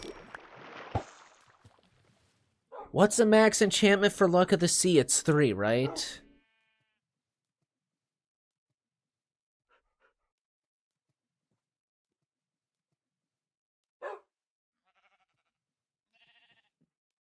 Doesn't moss grow out on its own too, though? Or is it only exclusively bone mealing?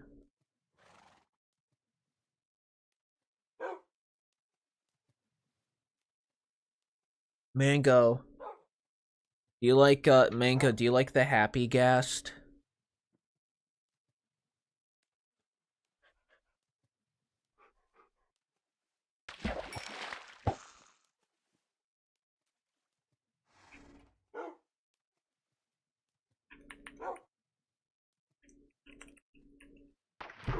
I think the Happy Guest is pretty cool.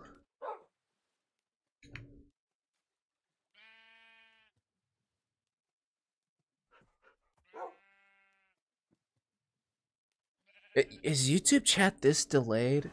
Oh my god, he's answering now. Holy shit. Yo, the chat delay between YouTube stream is actually insane. What the tripwire hook?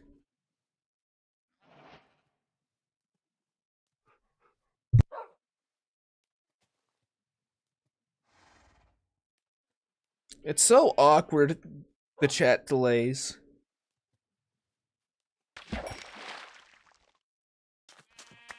Lily pad. Alright. We got some pond decor. The first thing I actually pulled out when fishing was a puffer fish. Aren't those supposed to be like pretty rare? And I had luck at the C1. Try refreshing your page. No, it's not the slowness. It's just like, because YouTube is the platform that's being multicasted, while Twitch is the main relay. That's why YouTube chat is so slow. Comparatively. It's a hell of a lot more active than Twitch right now. I don't know, it's kind of weird. Sometimes when I stream on Twitch, that'll be the significantly more active one. The stream is kind of lagging. Yeah, YouTube is bitching about it lagging and stuff.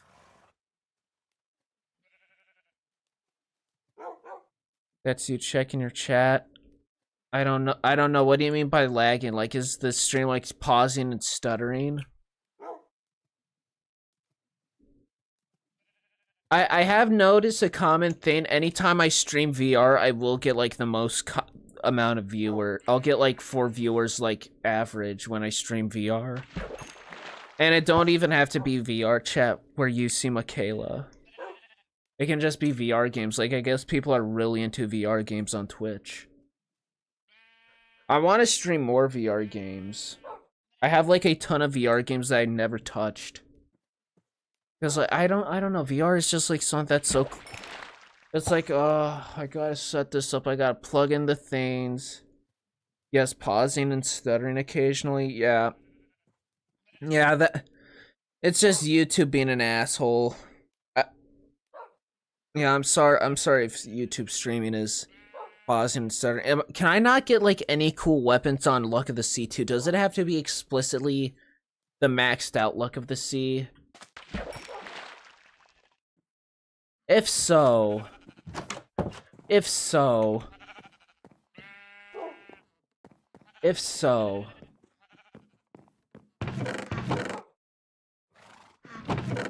junk.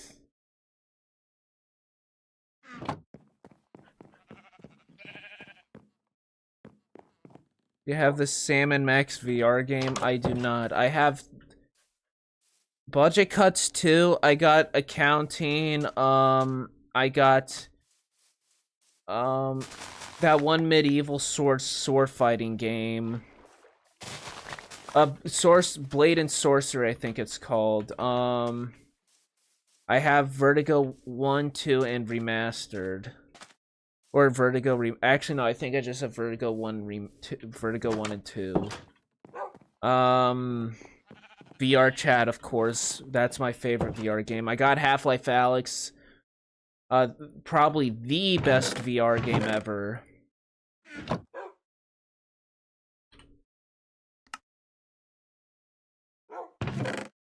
Half-Life Alyx is easily the best VR game.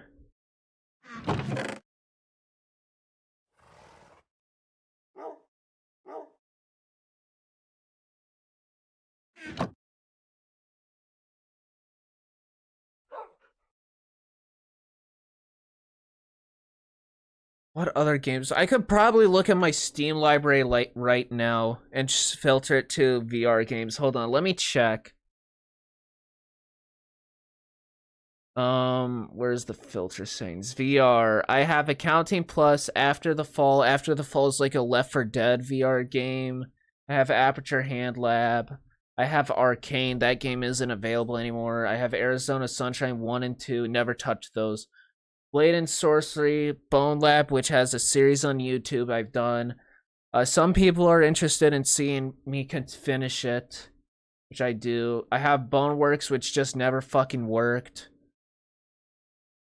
Budget Cuts, which soft locked me and is an abhorrently disgusting game. Budget Cuts 2. I got Chill Out VR. That VR chat killer that never picked up. A Compound. That's like a roguelike.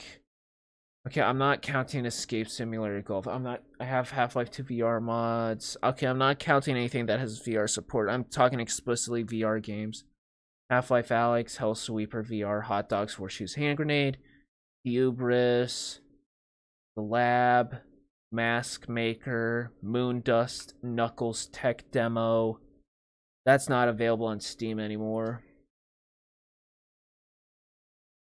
I don't know. This was such a weird tech demo. Okay, it was a tech demo to like showcase the power of the index hand grips, but then like it was supposed to be like based off Portal. And then they did an update to like remove all the Portal branding from it. And then they added a bunch of these little guys called Joe Jeffs on them, which are fucking adorable models.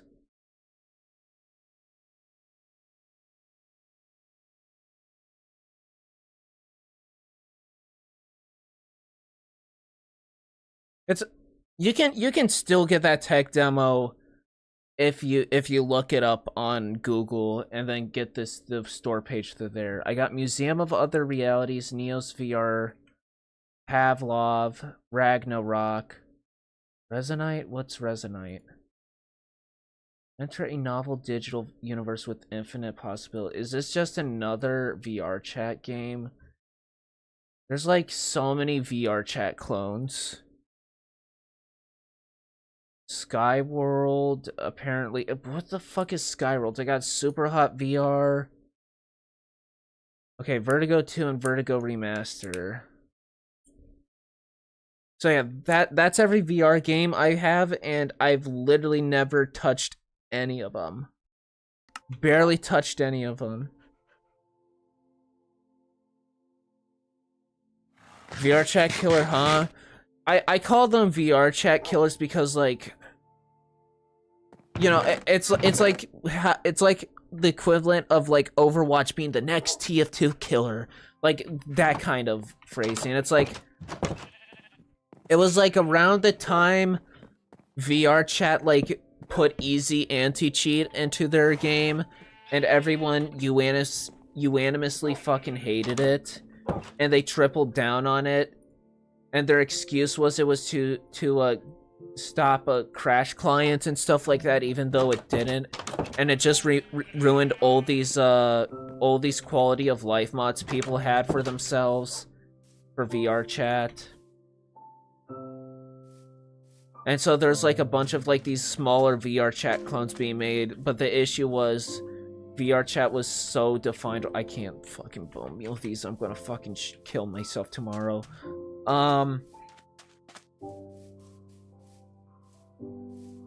It's just like a bunch of these VR chat clones that never really picked up. But Chill Out VR was like the best of them because like it allowed you to do like a lot more interactables in the world and stuff than what VR chat allowed.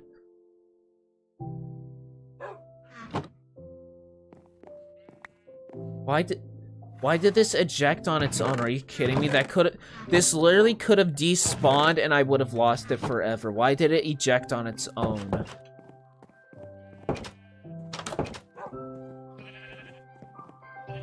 And yeah, none of them picked up at all.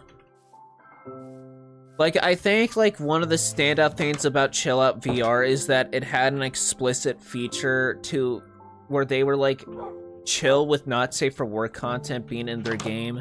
They just had a DLC, a free DLC to toggle it on and off. So, like, people who didn't want to see it at all would never see it ever. And then people that wanted that stuff would see it. That's, like, the one thing that I also remember of Chill Out VR. And then Neospace is, like, a VR chat if it was, like 300 times more technical. And it's like way too technical, like it has a messy UI or whatnot. And then Resonant, I guess, is another one. Maybe I should just do a VR stream where I play a bunch of those VR tech demos that Valve made. I kind of want to revisit Moondust. Like, after watching that trailer, that update trailer while I was looking, it kind of brought back nostalgia of playing that, because when I first got my index. Because, like, there's, like, these characters, like, it was, like, originally a Portal branded VR tech demo. Like, it had, like, a bunch of Portal iconographies and, like, one thing of Black Mesa. And then just for a huge update where they added a bunch of more interactable stuff. Like, they got rid of all the... Yo, what's up, Woozy? They just, like, got rid of all the fucking Portal branding, made it more generic with this Moondust logo, but in return they like threw this one character all over the map. They're like these little guys named Joe Jeffs, and they're just like this little box-headed guy in a spacesuit, and they're fucking adorable. And like they're all tiny. And they're just wandering all over the map to, like, just, like, give you company. Apparently that tech demo was made by 2 people. Like, cause, like, if you look at the store page, it just says the name of the 2 developers. And then there's, of course, like, the Hand Lab. Had another sick day. Oof. Sorry to hear that. Yeah, Joe Jeffs, that's their name. Like, look them up. Like, look up Moondust Joe Jeff or something like that. Or just look up Moondust store page. Or, like, Moondust VR tech demo. And, like, you'll get the store page on Google. It's on... The game is unlisted. Which is just also depressing, just how many Valve projects, like, die like that. Like, even though it's finished, like, they're not even, like, listing it anymore. For whatever reason. Like, I don't get it. Sometimes the stuff Valve does just really pisses me off. Had to fix your sleep schedule. Oh, that's a shame.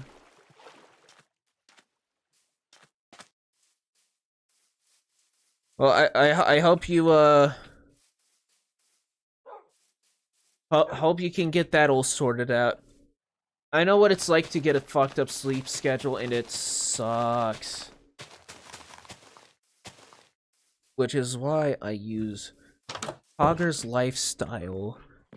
Hogger Lifestyle's, what's this called? Sleep Formula Acai Berry to help me get a good night's rest. Not only does it taste good, but it also helps me sleep good. And you can use code Mucky for 10% off any purchase. You just get scrapped and thrown into Gabe's massive bookkeeping lounge. True. True. Yo, that ad placement like drove off 2 people. Worth it.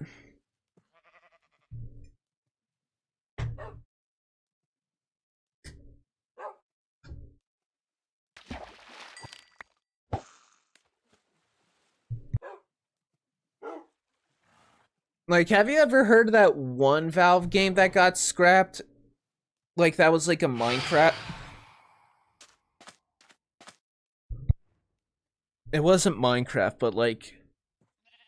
I think it was Minecraft-ish. There was like a kingdom where you could build... That was made of blocks and you could build and stuff. And it was like a canceled Valve game.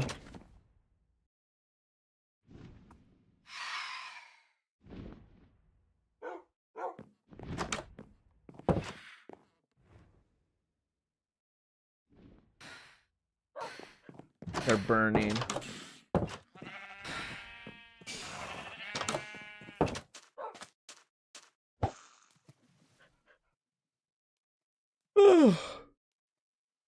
Well, I hit the 2-hour mark, but I'll keep going.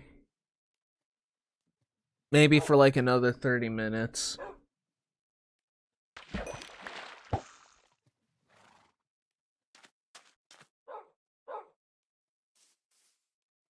Never heard of that one? Yeah, it was in the final hours of Half-Life Alyx book. Like there's like a whole segment of that book that went into like this huge content drought that Valve was in where they were just like not making anything they liked or scrapping so much. Like there was like another VR game. There was like another Half-Life VR game where it was like you were on the Borealis and you basically there was like a couple mini games you could do on the Borealis, like go fishing and stuff like that, but it would like lead to like you witnessing the events of like how the Borealis got where it is, like in the middle of the Arctic, like wedged in the ice basically. And I think it also involved the G-Man being there too. Yeah, it was that one game that Mark Laidlaw wanted to make, and then it got canceled, and then that's kind of what led him to leave the company and release his Epistle 3 story.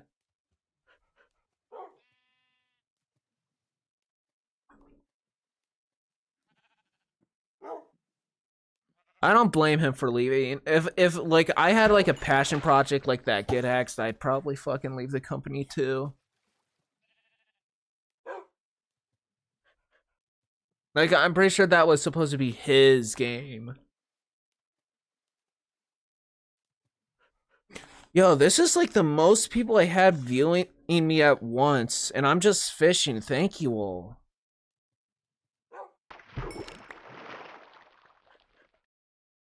I mean, at least Deadlock is doing good, though. Oh, there they all go. I had like 4 viewers at once, and they all disappeared at once. Were those bots? I just saw that on Twitch. There was like 4 viewers, and then it went back to Woozy. They just all disappeared at the same time. I think those were bots.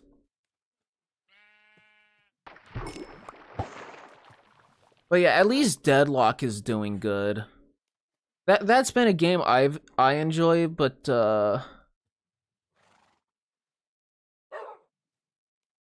I enjoy it when I'm not playing with players. Because I really fucking hate competitive games. And you know, I got to learn... Oh, god damn it, that fish got away. I got to learn that Deadlock originally when it was Neon Prime. It was like a cyberpunk themed game, which L for changing the art style. I'm kidding. The new art style being this occultist thing is pretty dope. It just kind of starts to... It makes sense for the market because everybody else has been doing these sci-fi shooters, but like in context of Valve like always does this like 1900s aesthetics or old time looking stuff with mythology. So like seeing them do another sci-fi thing was a lot more unique. And you know, there's also the point in time where like Neon Prime was also like a Half-Life, was in the Half-Life universe. It's like Combine versus Rebels. Which, if that iteration happened, that would have been very fucking cool to see like this hero shooter Half-Life game, but at the same time, hero shooter Half-Life sounds awful, and that would have pissed so many people off. It's like you give us a new Half-Life game and it's a multiplayer hero shooter. Competitive, nonetheless.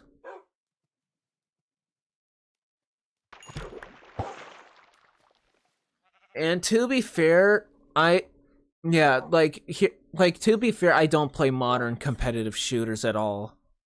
So like I guess like Deadlock is like my toes dipping into that pool, and I enjoy Deadlock, but like I said, I do not enjoy playing with players in these types of games. Like the bots in Deadlock are actually really fucking amazingly programmed. Like they actually play like real players, so So sometimes I like to binge a game or two with bots and Deadlock. Other than that, I'm not a compy player. And I fucking hate that every single franchise that have been multiplayer shooters that have been like casual from the get-go, over time turned into compy games where it's all about winning and all about balance and making sure everything's fair. It's like I watched TF2 turn into that, and nobody plays the game anymore because it's abhorrently mid, and free-to-players are like given the worst experience ever, not even allowed basic communication. They have to pay money for it. And then I watched Halo turn into that too. With Halo 5 being a directly competitive focused game, and then Halo Infinite still trying to hold on to that competitive thing while trying to be casual at the same time.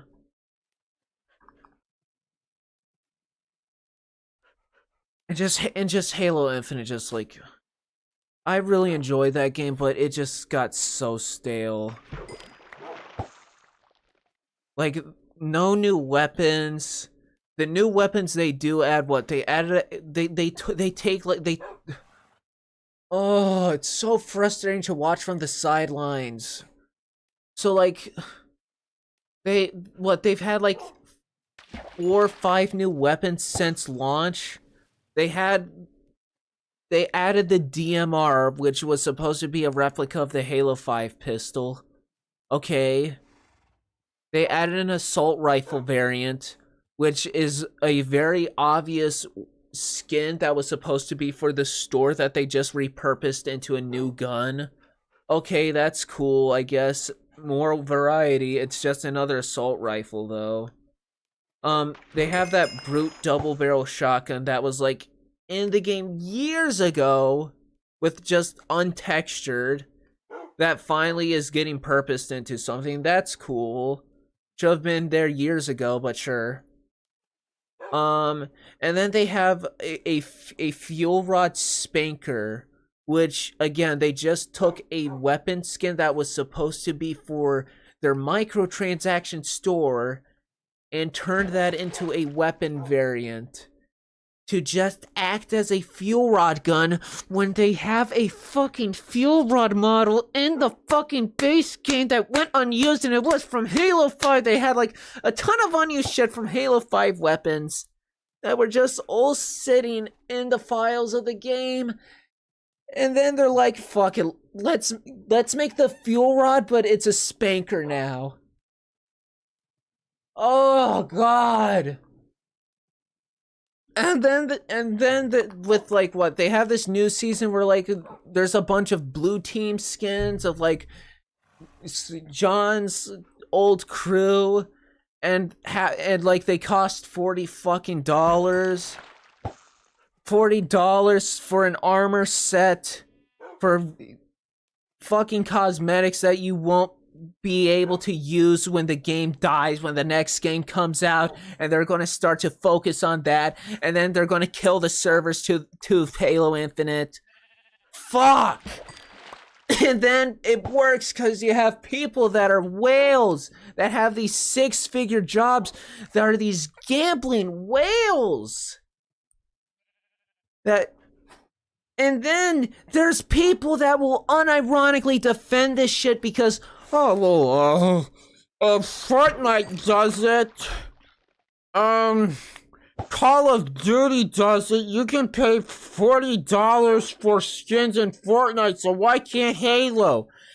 How about we don't let any game do it? God, people are such cucks. A feeling of game actively going to shit and trying to hold out hope and nothing gets better. And you know, and now my new life service game is Helldivers 2. That's what I've been playing.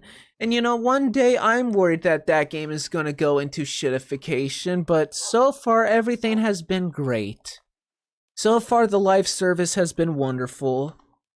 It's the microtransactions are very fair. Nothing is locked behind money only. You can earn the currencies by playing the game.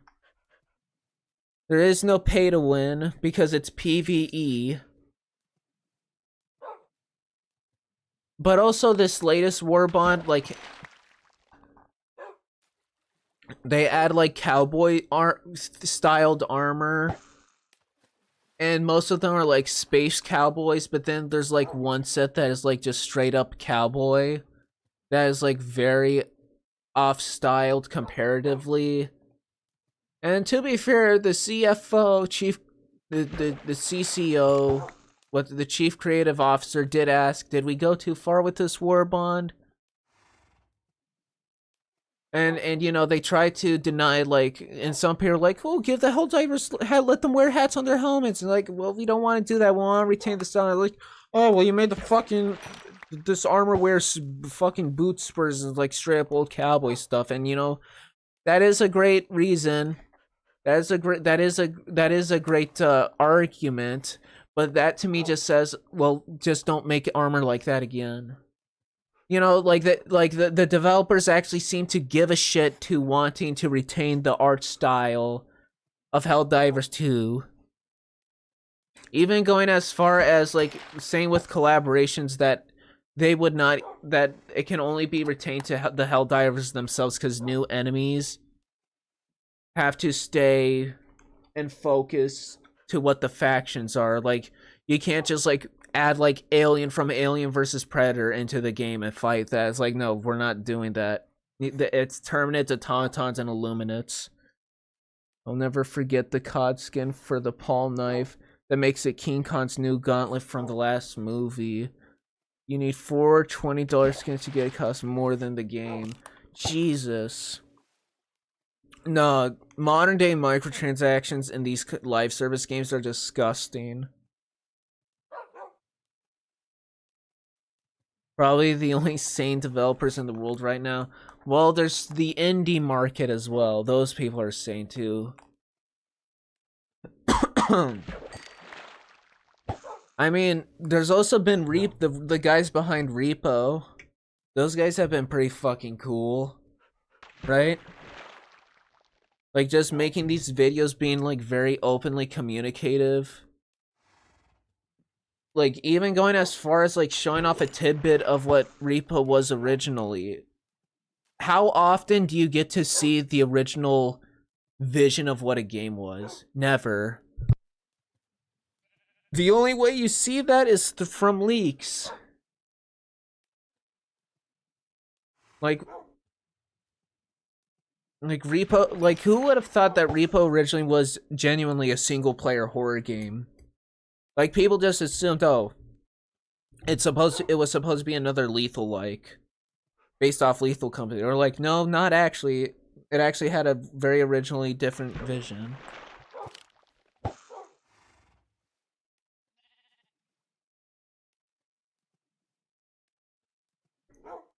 So yeah, I really love how transparent those guys have been about Repo. They're a small indie team. What is Repo anyways?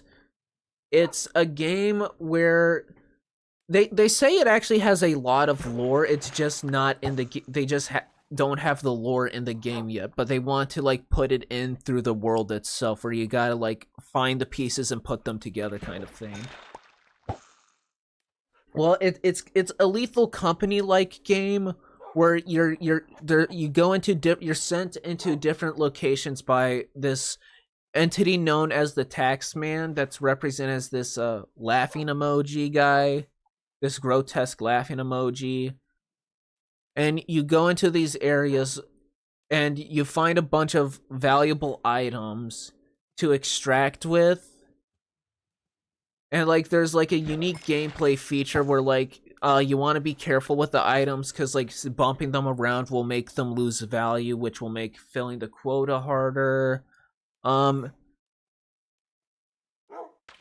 It has some it's the best Lethal, like, easily. How did you... I turn around and you're past my... It's the best Lethal, like. Seriously, how did he get through? Okay, I assume he did it through there. And the reason it's the best lethal-like is because it is the most forgiving game out of what's out there.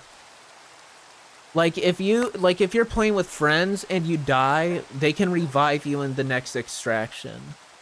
Like you don't just sit out for the rest of the game doing nothing and just watching them. Like they can actually revive you and bring you back into the game.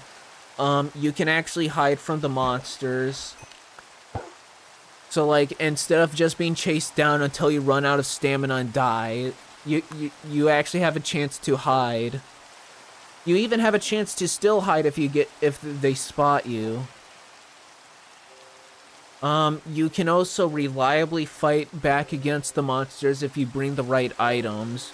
And in fact, you're rewarded if you manage to kill the monsters themselves by getting a high value like item from them that you can then extract with. Did I hear a zombie?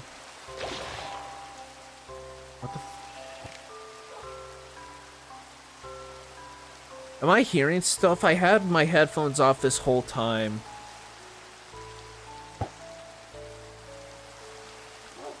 So like, yeah, Repo is the best lethal like out there. And also the character designs of like the semi-bots he plays are just, they're so adorable and funny.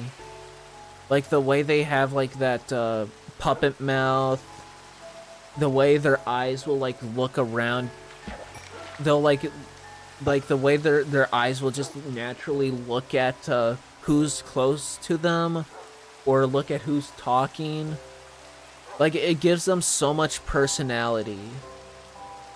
Look out for the baby. Oh yeah, and baby Peppino is in the game too.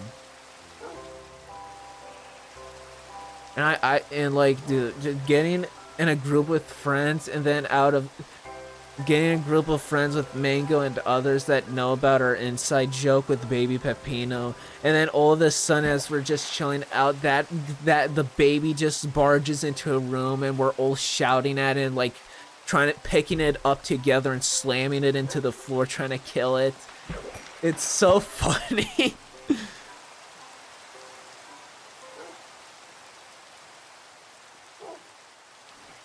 And you know what's also nice about Repo? Why it's also the best lethal like out there? Because there's a single player mode and you're not forced to only be able to play with friends. You're actually capable of playing alone. And play it very reasonably alone. I still think the single player needs some adjustments to make it more fair for one person, but like they actually have a mode to just make the game a bit easier, more lenient for one person to play. Because like with Lethal Company, at least last time I checked, the only way you can reliably play it is with friends. It's like, okay, technically you can play it alone, but you're not supposed, but it's stupidly difficult and you're basically having to sweat lord the hell out of the game to do that. And same with content warning. You have to play it with friends.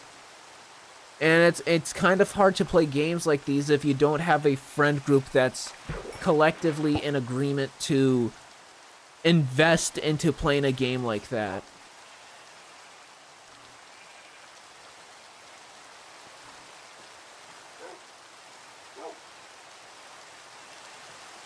And that's just kind of what makes games like that really hard to play. It's like you need a group of friends out that actually want to play it and are willing to spend the money to play it. And then you gotta coordinate a time to play it all together.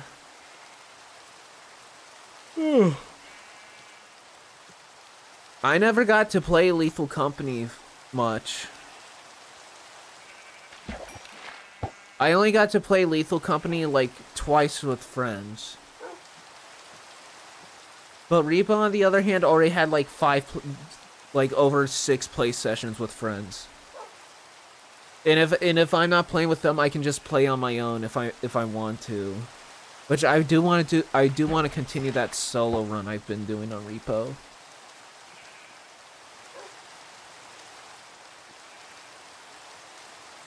I really do enjoy talking about games. Like, my throat is getting strained constantly talking, but I love talking about games and, like, analyzing what is great about them. And part of me kind of wants to see if I could do a review type video on Repo, but at the same time, I really hate making long-form content videos. I know, bite me. I like making lazy Let's Play videos where I upload my stream archives onto my main channel. So what?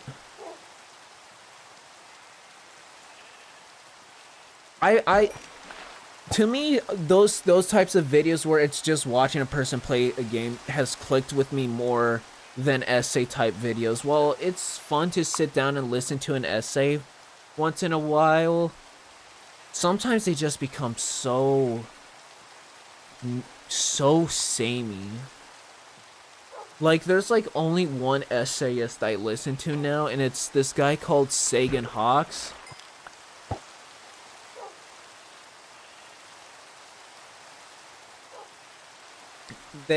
Their shtick is they make essay videos on like ARG type games and stuff like that. They even made their own like fictional ARG game as well, like where like he made this fake game to like analyze and review.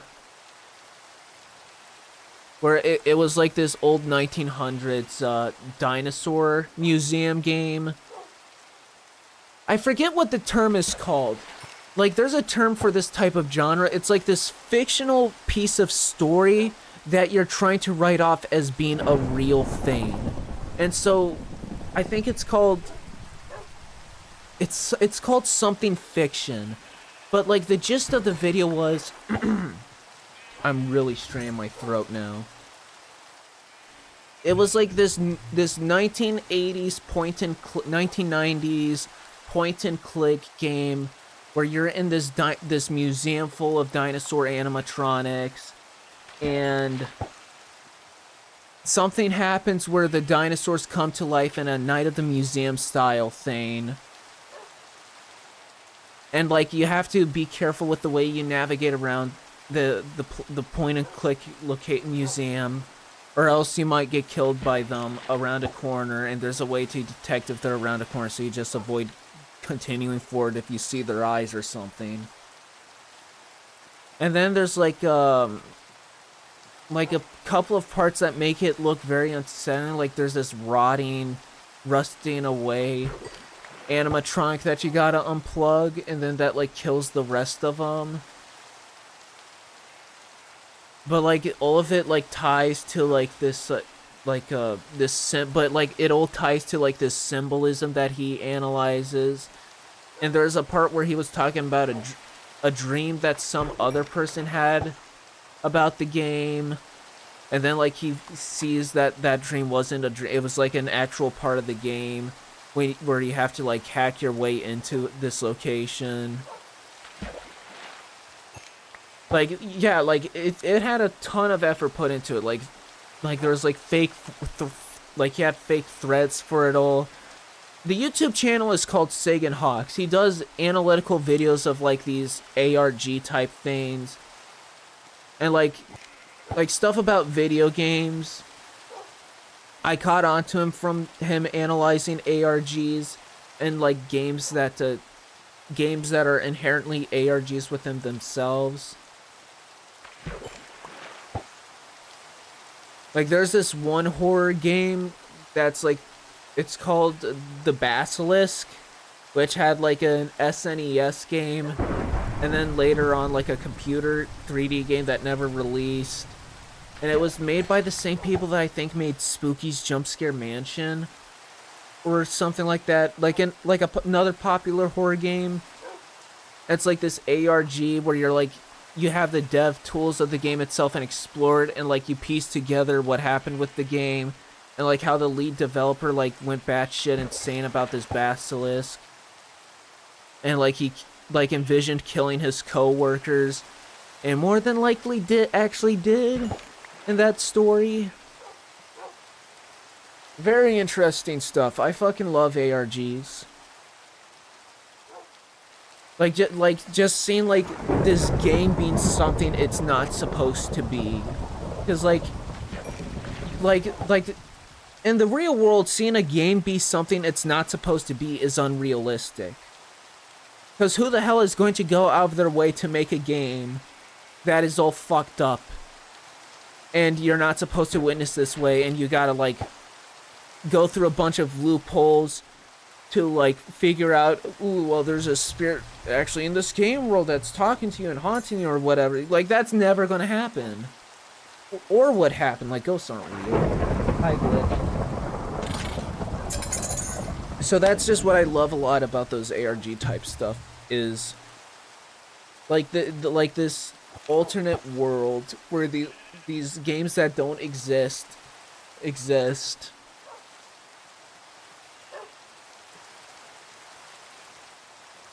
Like Petscop. There's like, let me name a few. There's Petscop, that's like the most popular one. There's this one called Teeny Toys Exploration, which is like based off those old kid MMOs like Toontown and Club Penguin. What's another? Broken or something. Like there's this one, I forget its name. It's like this fucked up platformer where you play as like this wolf lady thing, and like there's like it's called it's not called Change. No, that's a fetish RPG.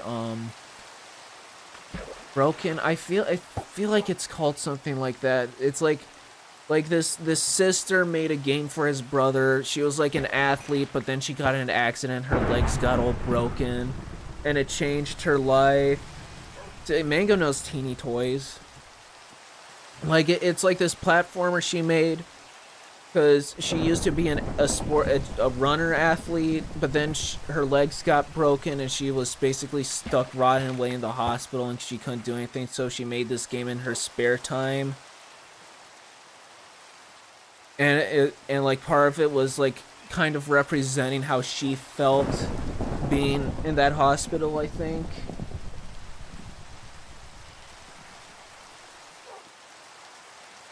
And we technically count like Shipwrecked 64. Yeah, we can count that. I guess what things like Amanda the I'm talking way too much. It's really straining my throat. Sorry. I'm putting a lot of emphasis in the way I'm talking. I need to soften up. Would like things like Amanda the Adventurer and would stuff like that count? I don't want to count stuff like that, because they feel so on the nose and deliberate. I don't know, they feel more like... I know Amanda the Adventurer is like a good game. That's what the Steam store says. But I don't know, those ones seem like very deliberate rather than... I don't want to say it. No, I don't want to say it. That's being rude. That's being really fucking rude. I was going to say it sounds like it sounds more like it was plotted and planned to like not profit off, like what do you call it? But that's really fucking rude. I shouldn't be saying shit about people's games like that. I don't know why Amanda the Adventurer was made. I don't know, it's just... I think the issue with something like that is it's way too on the nose compared to something like Teeny Toys that slowly and subtly brings you into it. Catastrophic Crow, I've never heard that. Anyways, but yeah, I need to get back into watching the Teeny Toys series. Like, I watched, like... I just brought that one up because that one's like very interesting with what I saw from it. Again, I saw Sagan Hawk's, like, he made a video where he analyzed 3 different ARG series, and Teeny Toys was like one of the ones he showed off. And like there was like representation of like hospitals or something like that in one of the rooms.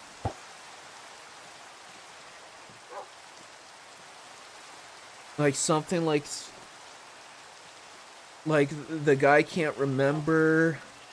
The guy who's playing it is like a victim of something.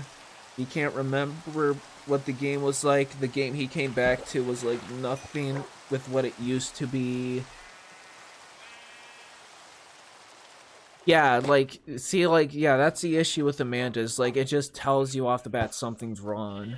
Instead of, like, slowly bring you into it. Oh, there's this one really good game. Hold on. There's this one really good ARG type game I actually have on my wish list. It's like an MMO type game. This is actually like a playable one that like creates this kind of world. It's called it's not really an ARG. It's like an unsettling exploration game. Hold on, do I still have... Wait, do I have it on my wish list? Did I take it out? No, it's called Pagan Autogeny.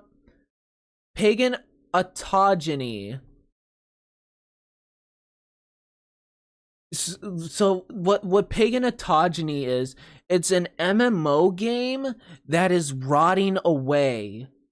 It's like creating an artistic atmosphere where you come back to a dead MMO game that you are watching slowly die as if it was a living thing.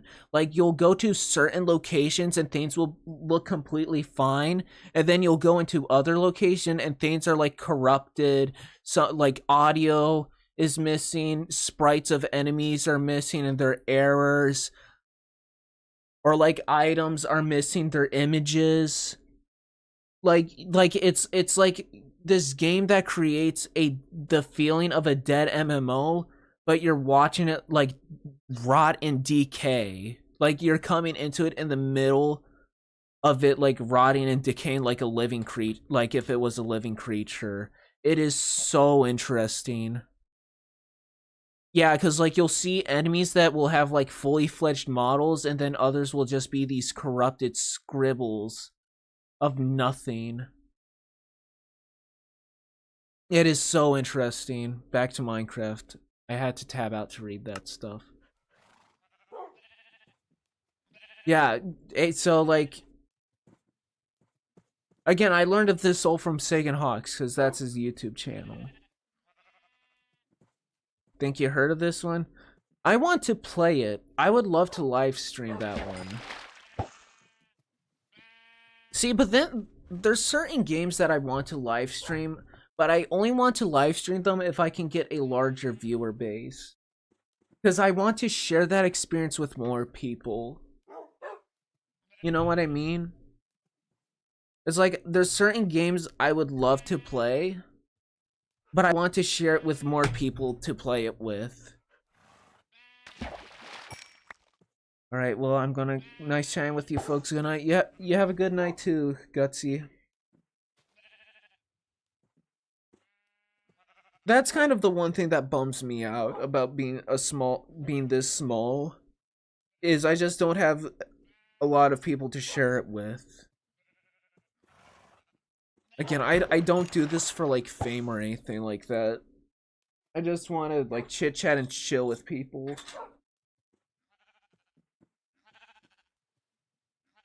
And you know, sometimes when I live stream, I only get like one person watching that never talks. Or, you know, I'll get another person that'll like speaks halfway through the stream and then they're gone. The other half. And you know, I'm grateful to have those people regardless. Hell, 7 people on YouTube, that's fucking awesome. That's like more than what I usually get. And I'm grateful for that. And all I've been doing is just sitting here, fishing, and just talking about ARGs.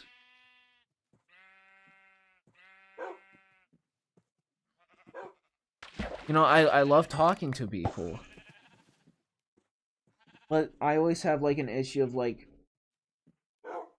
starting to talk. So like live streaming is like a great way for me to talk to people. Because it just feels so, it just feels more natural to do than like walking up to a person talking to them. Right, Enderman? I want to prank him. Oh, hold on. Oh, this. Oh, shit.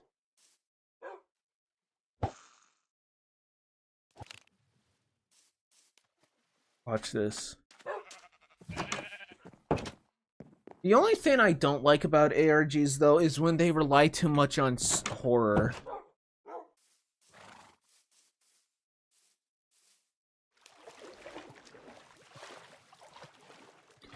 Like, not every single ARG needs to be scary or have a spooky aspect to it.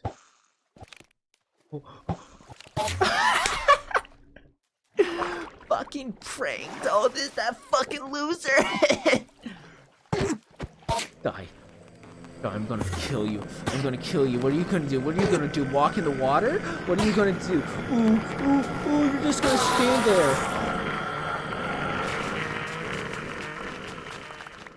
Or it can be good if it's used just well. Oh, you know what I really hate about ARGs? Is when the person that's analyzing them in the video is like has to show off a very important part, but they just let the clip play and just show the scare. It's like, say something. You know what? I especially hate that in ARGs when there's like supposed to be a narrator that's experiencing this with you and they're talking throughout the thing and they're trying to figure out what they're looking at and playing, and then they'll do something and then all of a sudden this talkative person just shuts the fuck up and just lets this scare play out and has nothing to say about it. There is one ARG that I've been playing in particular, not playing, but like been following a lot of, and it's the Interloper ARG for the Source engine. That one has been a fantastic ARG, but my god, the way the narrator is sometimes, where he just acts like an absolute dolt, is just like, bruh, come on. Turn up a combo is hard. Something like Teen Toys works so well because it's not trying to be scary. See, that's why I want to look more at Teeny Toys. I really do need to look more at Teeny Toys. I would love to try to make my own ARG, but I do not have the mental capacity to create something that complex and then make a good story out of it. Oh my god, yeah, you've been, yo, Mango, you've been following the Interlopers ARG? Oh my god. Yo, W Mango. This is why everybody loves Mango.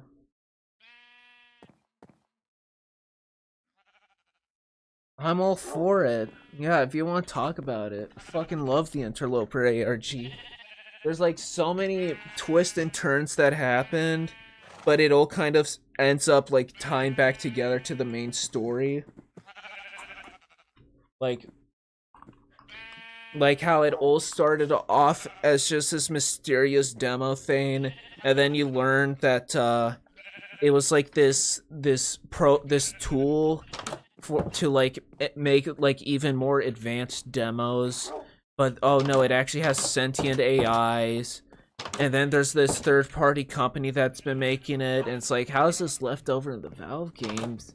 And then you got the Interlopers themselves that like gatekeep people out of them too.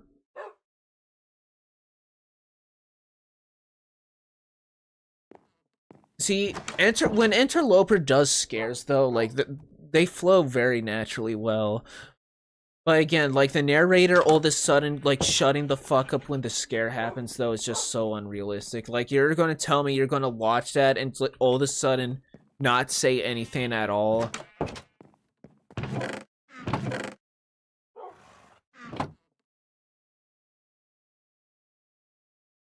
Like, nah. I don't need a fishing rod, I have one here.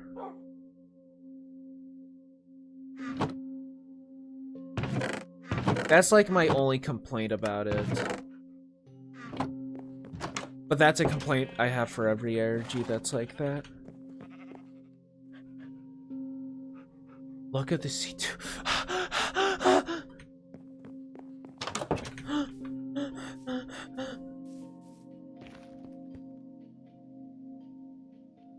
Let me in.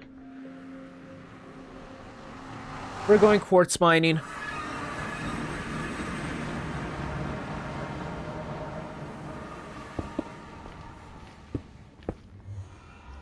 I'm also finishing this roof.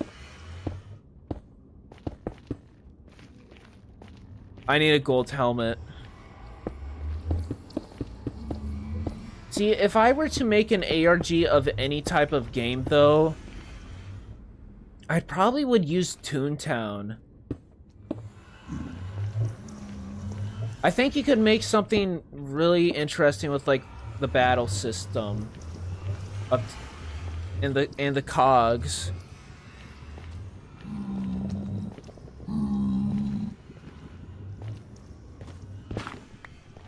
See, there's also this one really popular Minecraft ARG that isn't horror, but it's like this Minecraft alpha. No, it's like a Minecraft beta that branches off from one point instead of. It's like, how do I describe it? Because there's like a lot of things going on. It's like internal drama with like, not like at the project itself, but in the story. It's like this version of Minecraft that instead of going from 1.7.3 to 1.8, it went to like 1.7.4. And then it kept going, and it just kept on. It started to turn Minecraft into something unrecognizable. Like it added like this stamina system. There's like the entire game became even more fantasy looking. Like the textures were unrecognizable. The mobs got redesigned to have different color palettes. Even the health and UI got changes. Like you just like, it's like this branch of Minecraft that's like not being handled by Mojang, or is being handled by a smaller group in Mojang, like just turning into something unrecognizable. And then there's supposed to be like these admins or whatever. And here's the thing, that ARG is like partially playable at times too. Like you'll decode these codes. Like you can decode these codes, and then you'll get to download. You'll get to download the build and play it, and then you gotta solve an ARG from there. Oh yeah, and there's systems like teleportation doors, where you can use doors to teleport you into a dimension to like travel to other doors. Like a bunch of weird systems. Have you heard of Andrew Gaming 67? I have, yes. I have not been following that ARG since. Like I followed the ARG basically when Andrew's mind was like reset and he forgot about his friend. And that's as far as I watched it. I haven't watched any of the new stuff where he's like playing the game again, not knowing about his friend figure stalking him or anything like that. Like he got to the part where he basically reset his mind. Is like there's like a phrase referring to like a Greek a Greek, what is a Greek phrase, like based off a story where someone's mind was reset, memory was wiped or whatever. You're missing out. Dude, I have so much.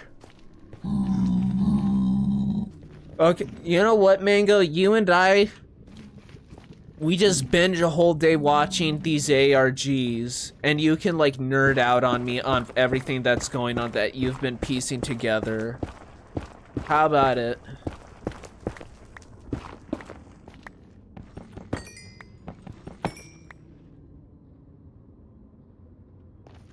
Does anyone ever work with quartz? I got a block of quartz.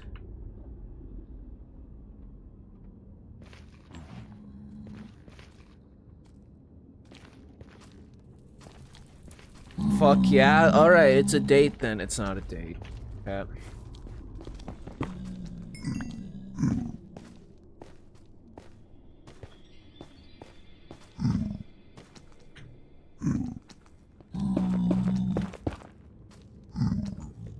Yeah, I'm down for that. We can binge watch these ARG. We'll watch Teeny Toys and Andrew Gaming.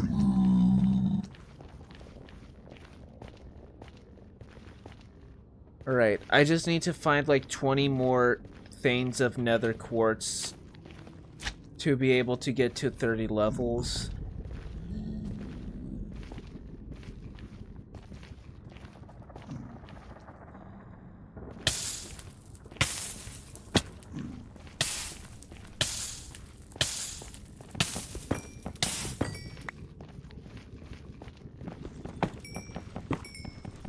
Mango. Okay, there you go.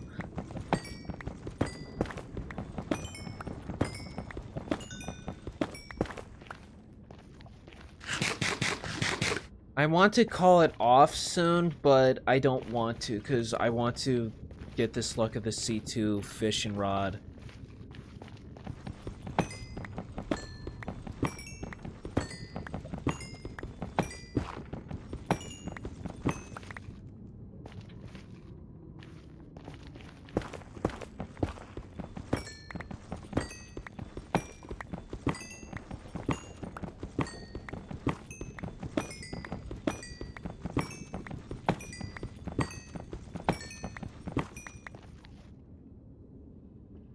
Already at 23. Oh god, this is gonna take forever.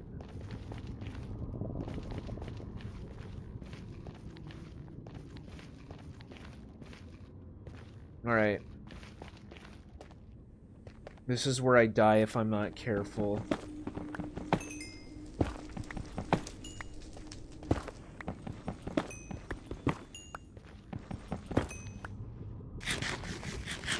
I wish I had Incendium. Dude, Incendium is such a cool data pack for Minecraft. Like, it could just be its own mod, but it's not, it's a data pack.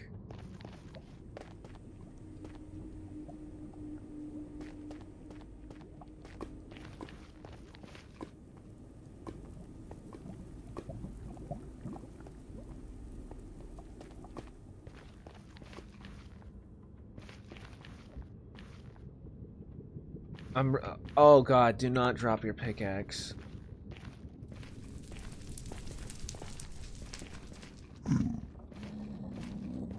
Alright, there's lots of quartz over here. Don't gold nuggets drop XP too? Don't those little gold nugget veins?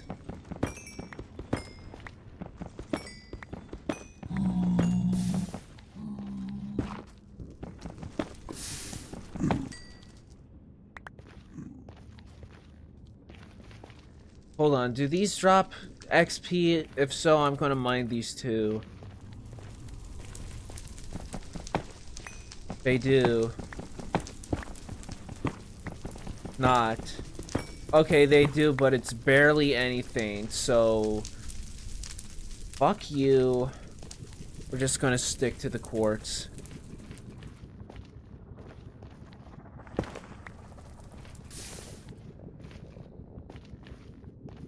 They're all on the roof.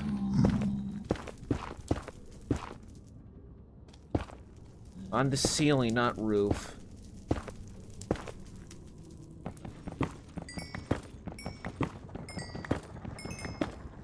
This reminds me of that one scene in the Three Stooges and Minecraft movie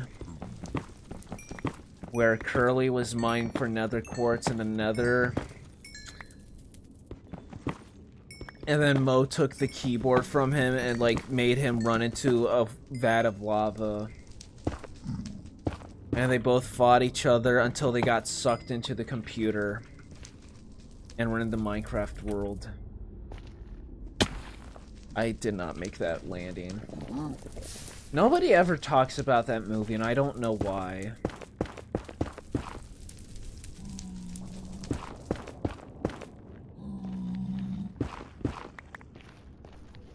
Yeah, it starred the same cast of people who played the Three Stooges in that 2013 movie. What a dumbass. So, you know, you had Will Sasso as Curly, and I don't know who played Mo or Larry.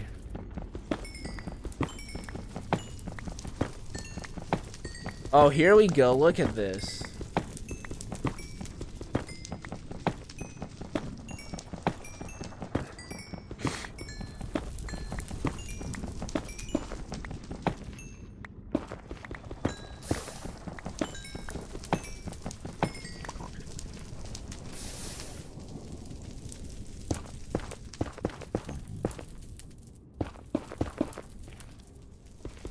How many of you ever deliberately go out of your way to piss off Zombie Pigman? Zombie Pigman, Piglins. Piglins! Called piglins now. Because here's one thing I'll say. I think the new system is very intimidating. The way, like, you'll just hear them all howling. Right? You'll just hear them in the distance howling. And, like, they come in like swarms. I remember for a brief period of time, that system was fucking bugged. And they would not let go of their grudge. Even when they got their kill, they would not let go of their grudge. So, like, I was playing in a Minecraft server with old friends who weren't actually friends. And, like, I lost all my stuff because of that system. Because, like, I accidentally hit a pig, man. And their aggression would literally not let go. Are you scared? Does this guy scare you? Why does he scare you? Huh? Huh? Learn to have some respect. Fucking racist. I'm sorry you had to go through that. You're doing it too. You're doing it too.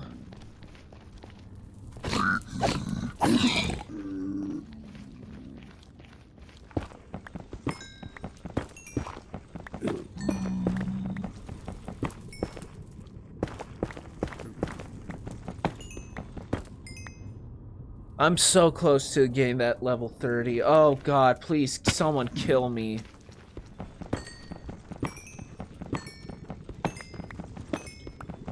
Maybe that's how I should end this world. I should just get into a zombie pigman fight until I die. I go out Doomslayer.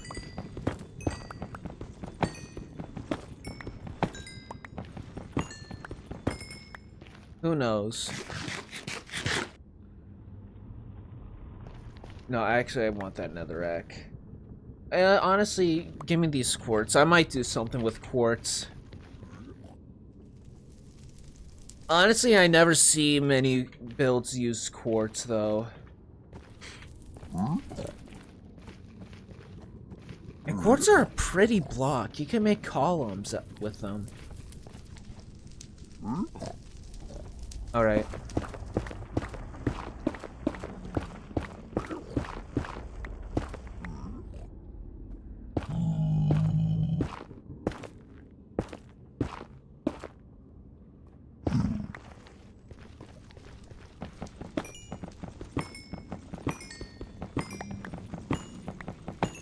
I have entertained the idea of making my own Minecraft mods at times.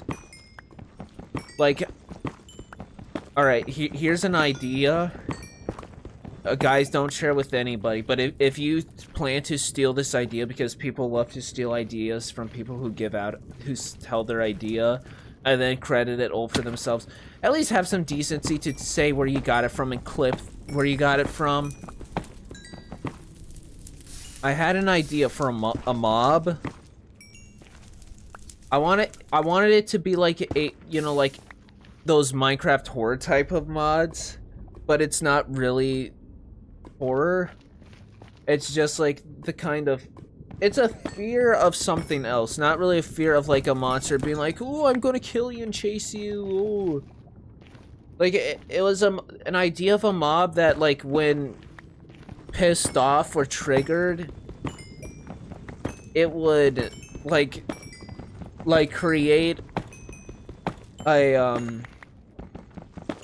it would just like summon a bunch of mobs into the area that would hunt you down.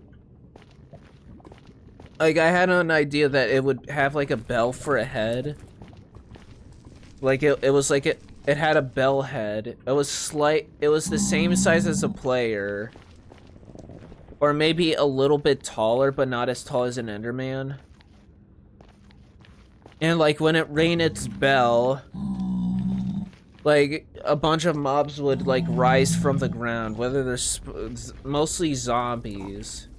And they would just like endlessly hunt you down until you killed them or got far enough out of range. And like it would also like get other mobs to like that were in the distance to like aggro on you. So like if there's like a creeper just chilling and he heard the bell, he'd like get attracted to it, right? And then just come towards you.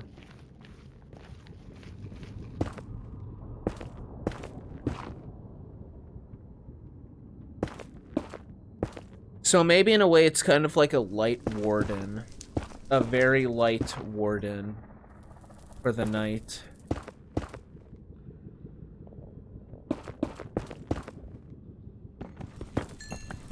So I had an idea to like... I'm dead. I'm dead.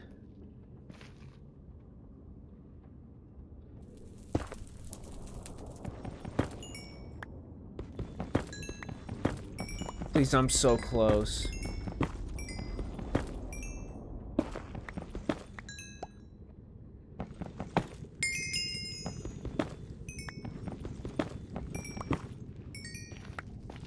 Finally, I got level 30.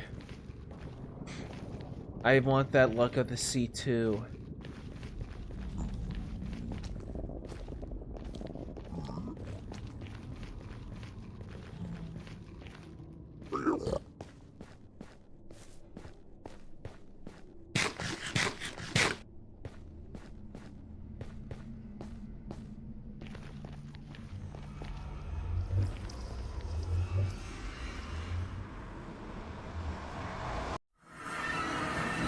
Oh, hi.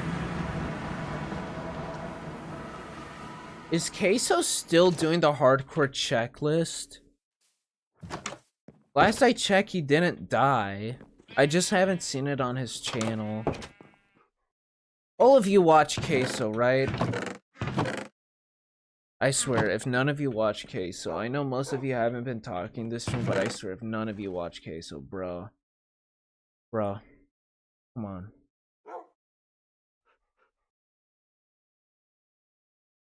I don't think he's died.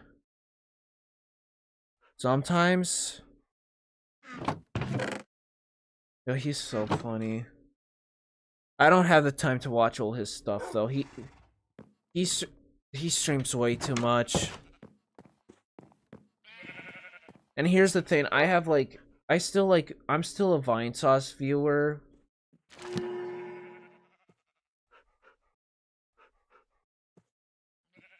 So like I have Vinny to juggle as well with streams, and like trying to watch multiple people that make these hour-long.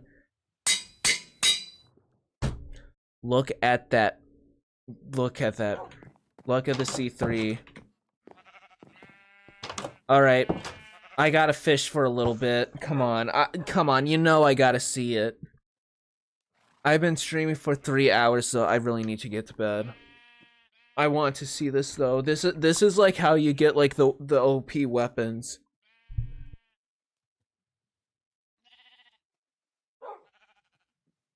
Oh, you know what? The lodestone crafting recipe nerf is here, or buff is here.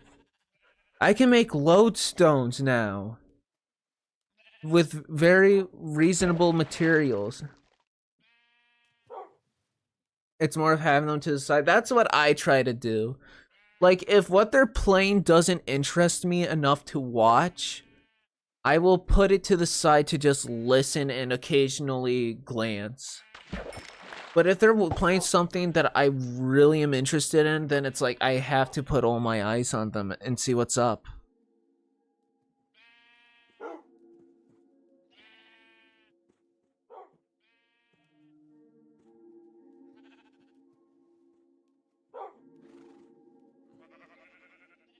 And like once in a blue moon, I'll try and watch like a Germa archive of something that looks very interesting. The Germa is so funny. God, I hate, you know, streaming sucks. I shouldn't be doing this. I shouldn't be streaming. The only thing I'm doing is like adding this kind of pile to other people. Like, oh god, I gotta catch up on the next Slimeakku stream. Fuck. Like, I'm a horrible person doing this. Like, they could be doing something better with their time. They're trying to watch me.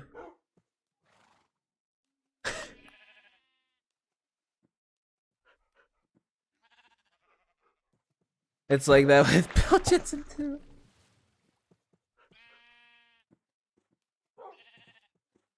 Dude, a Bill Jensen stream is not good if he hasn't had to reset it like 7 times.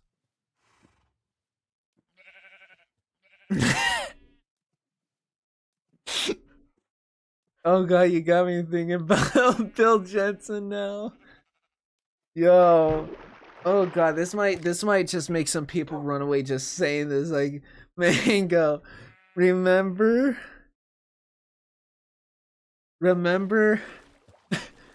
that one sleep stream where like someone donated to him that one video of Luna from Hell of a Boss?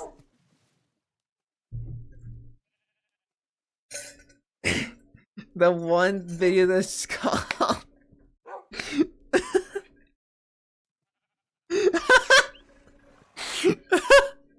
it's called Luna Has Diarrhea in Toilet and Shower.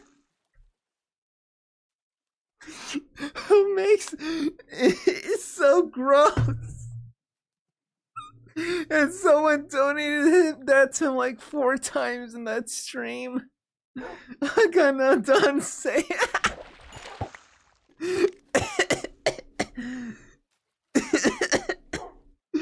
Like someone sat down and made that and animated it all and paid someone to voice act it. 'Cause they like it. And Bill had to be subjected to it multiple times.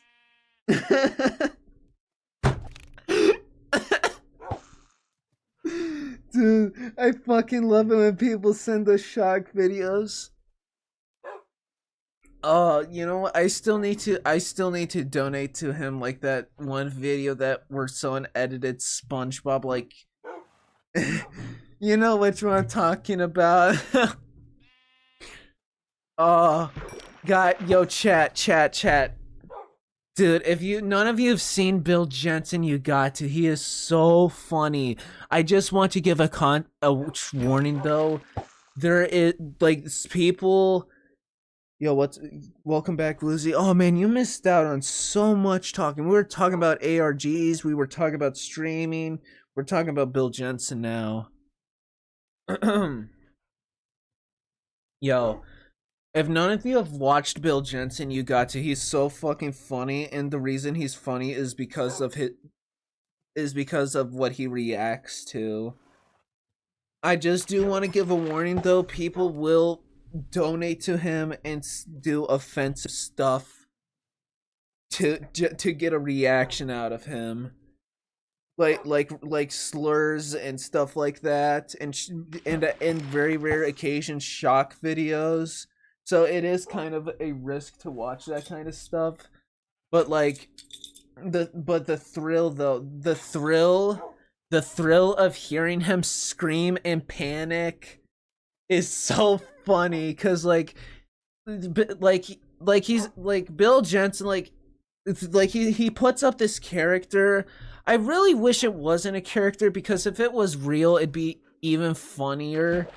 But like he's supposed to be hosting this what's called a Christianity hotline where he converts people into Christians, and like he's like so and like his character plays so hard on he plays so hard into the Christianity thing that like even swearing will make him freak out. Like just saying fuck will make him go, that's sinful.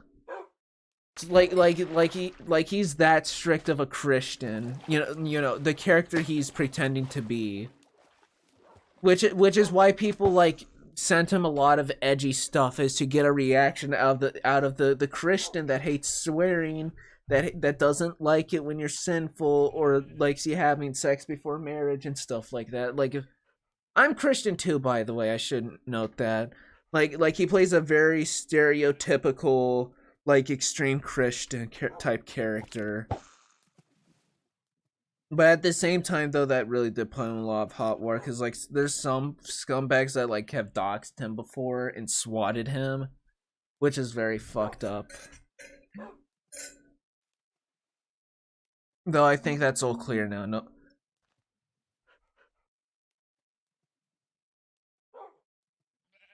And sometimes he'll have to reset the stream multiple times because somehow there'll be a clip of like nudity on YouTube of like some anime bare boobs and stuff, that he'll have to reset the stream. And but so then it's like very FOMO. You don't want to miss out on when that happens. His reaction. He especially fucking hates it when things are what he calls photoshopped. Like, oh man, like what he calls Photoshop, which is basically like things of like snippets of shows edited, like YouTube poops or like AI stuff. He'll call that all photoshopped. And like there's like this 3-part compilation of him freaking out to photoshopped SpongeBob videos, and like Mango showed me those videos of Bill Jensen like screaming like that, and it's the funniest shit ever. The unfortunate thing is this was him when he, like, years ago, when he was like fatter too, and he was even more he would get angrier even easier. So you just had like this little fat kid like screaming at photoshopped SpongeBob, like screaming, "This didn't happen. That's not what happened to the show. SpongeBob never said that." So funny.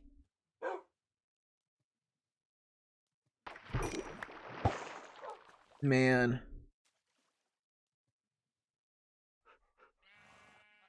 All right, this luck of the C3 is just scamming me. Like I got maxed out luck of the sea, and all I'm getting are fish. Is there like a requisite to like get the really good items from luck of the sea?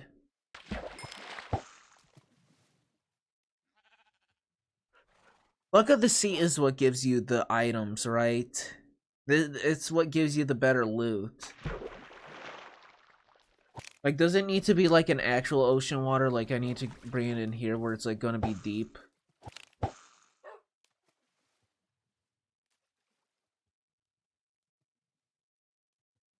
Maybe here.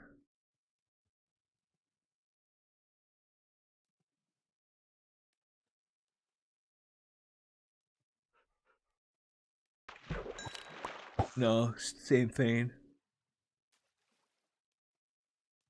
I don't think the body of water matters. I think you generally just have higher chances, but the chances aren't as high as you think.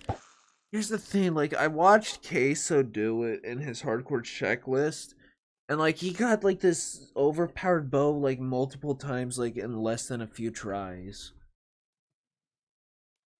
I don't know.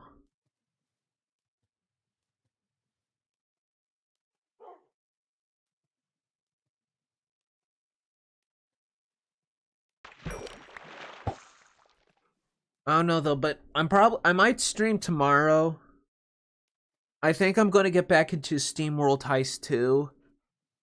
Oh, streams. Oh, YouTube's bitching about the stream quality again. Watch out. I want to get back into Steam World Heist 2. I played it again a couple days ago. I finished off those 2 levels. I still, like, even after I haven't played the game in like 2 months, I still got it. And after playing those 2 levels, I'm like, oh my god, I gotta get back into this game. Steam World Heist 2 is so good. And Daisy, she's calling for me. She needs me back.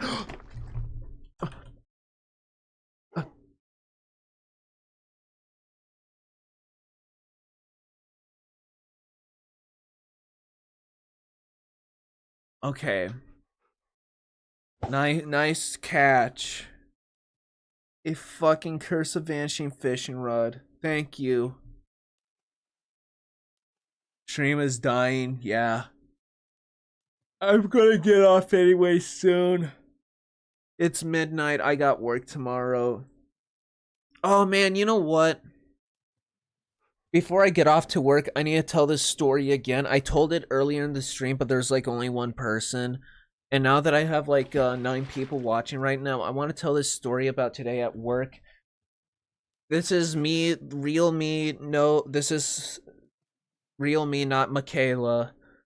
Like, I'm a machine operator. I work at a factory. I make parts for like big old vehicles. And today I was supposed to train somebody. And like I was assigned to train them today. And so I was checking up on the stuff they were supposed, I was asking them what they knew already. And they pretty much knew everything. Like at that point I was just, okay, so this fishing rod is just useless. Why would I ever have this? I can't even get rid of the curse.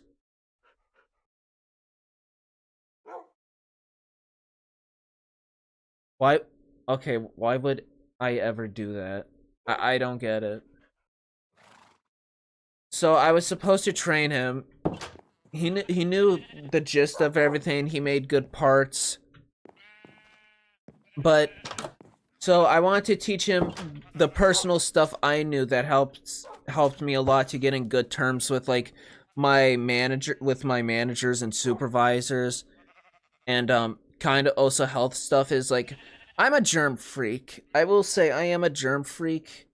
And me being a germ freak at work really pays off well because I keep my workplaces clean. I keep whenever I finish up at a station, I clean it up. I keep it clean throughout work. And the supervisors love that. They fucking love it. Love seeing a clean, tidy workstation because nobody else ever fucking cleans their shit. And it pisses me off because I have to waste my morning cleaning up after last shift and then complaining about them because they're not doing their job, which is supposed to be cleaning after your shift. And so like, I was just telling him the importance of keeping your shit clean. Not just because the supervisors love it, but because for your health's sake, because the materials we work with is like this airborne powder. And it's like made of copper, and copper poisoning is really bad and can greatly increase risk of Alzheimer's. I always bring up this story to emphasize the point.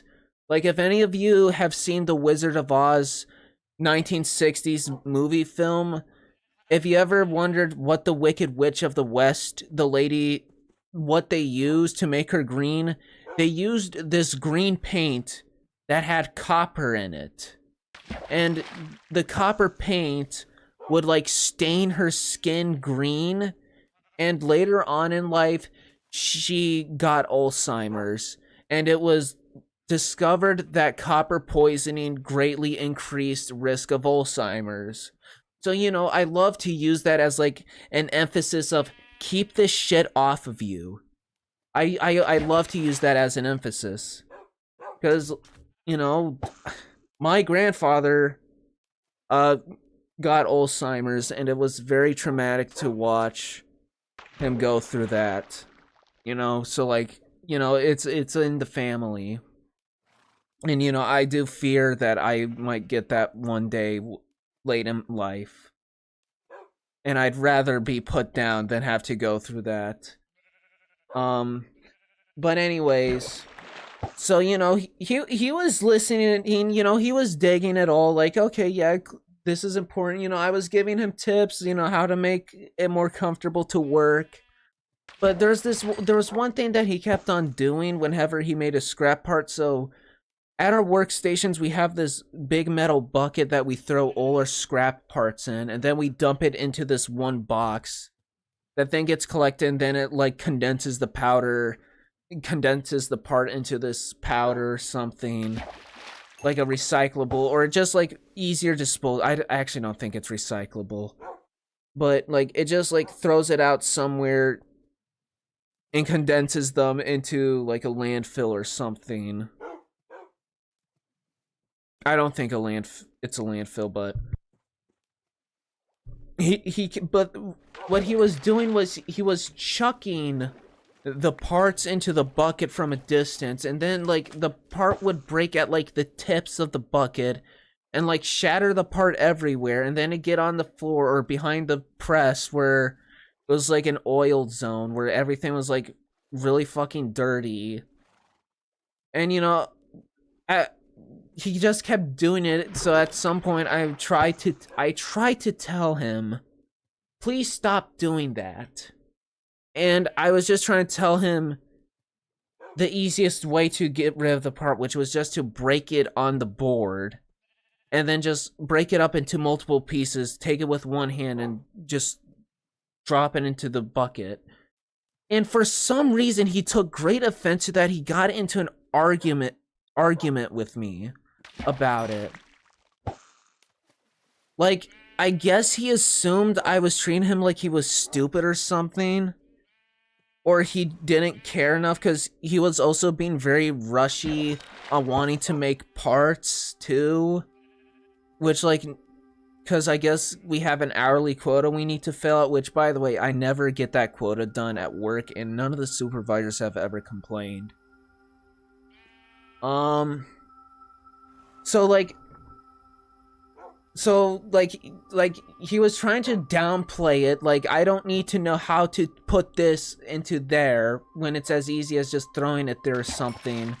And, like, so I tried to then just steer to the point of, okay, well, while you're working with me, you do as I say, because I'm your trainer. And he just kept yelling over me, and it just kind of turned into a yelling over each other, because we have this giant, loud machine also blaring behind us. He just did not care what I had to say, and then just told me he did not give a shit about the cleaning stuff, which really, I wanted to kind of like yell at him for that, because like, okay, no, you don't get to treat me like this.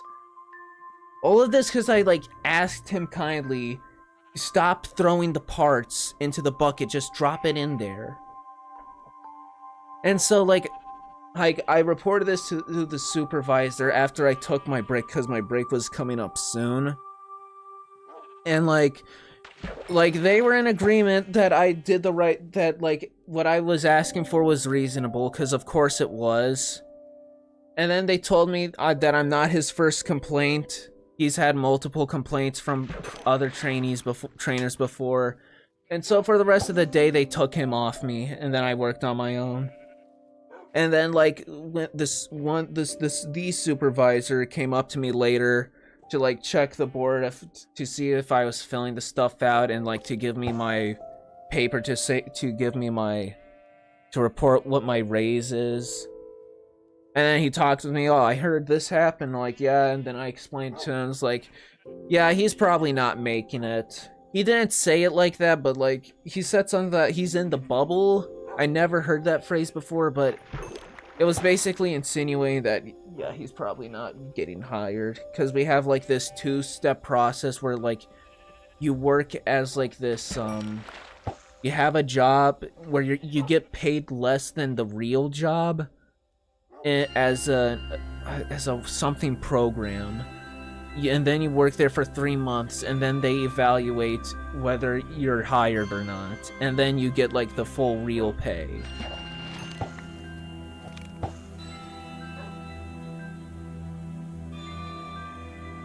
So yeah, that was my day today at work.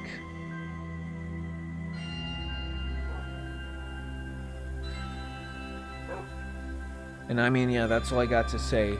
I probably ended up getting someone fired.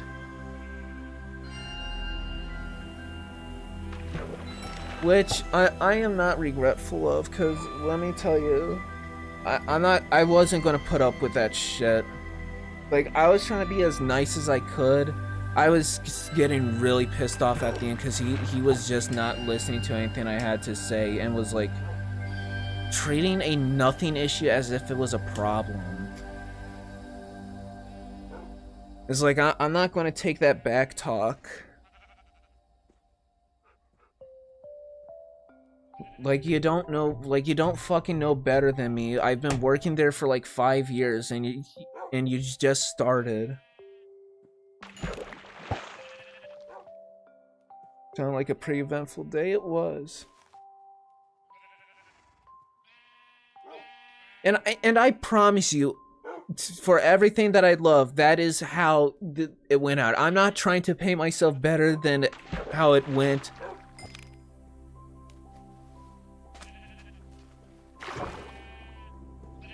I'm being as honest to God. That's how it went. And like, before I did report it, I did end the conversation with, okay, not a good look for you. That it, like, I did give him some attitude back, cause like,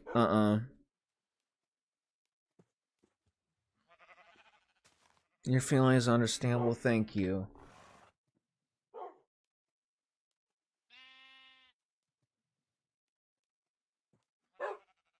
So yeah, that was probably the first and last time I trained that person. And you know, I trained a person before that was like, who was even more understanding than that person was. Like, in fact, that person was a clean freak too. Like, they gave a shit about keeping the place clean too. Like, he's like, nah, hell no, I don't want to be covered in this powder shit. It's nasty. And honestly, he was a bigger clean freak than I was, because he'd like get the vacuum and like thoroughly vacuum the floors and everything. It's like, I didn't do that. I just like kept the tables and the mat, the floor area around me clean. But I wouldn't like go off my way to like take out a vacuum and like vacuum every little corner and everything. So like, goddamn, someone that outdid my clean freak. All right, maybe a couple more catches. Okay, why are the fish landing out there? Maybe a couple more catches and then we'll call it a night. And then tomorrow I may or may not stream again. I've really been enjoying this. I've really been enjoying this streaming almost every day thing, just because more people have been tuning in, so I have more people to interact with. I won't lie, doing that streaming every Saturday or streaming every Sunday thing really felt very uneventful when you only have one person, so like, I very much appreciate having a slightly bigger crowd to just chit-chat with. Even if most of you aren't talking, that's perfectly fine. Like, I'm still chit-chatting. But hey, remember, you can catch me on Twitch. Sometimes I stream exclusively on Twitch just because I don't feel like setting up YouTube. Because YouTube will, like, be laggy and shit, like what's been going on with this Minecraft stream. So, be sure to like, to follow me on Twitch if you got a Twitch account. It's twitch.tv/Slimeakku. I also have a Discord server, which you can find in the description of my YouTube channel's videos. So you can go there if you want to get notifications when I stream or when I upload a video. I will say the Discord server is not it's not an active server. It only has 20 people. So like just be mindful if you join the Discord server, it's not going to be a huge active group. It has a ton of channels that basically no one talks in. But hey, at least you still have the stream and video notifications, and that's pretty much what most people are there for anyways.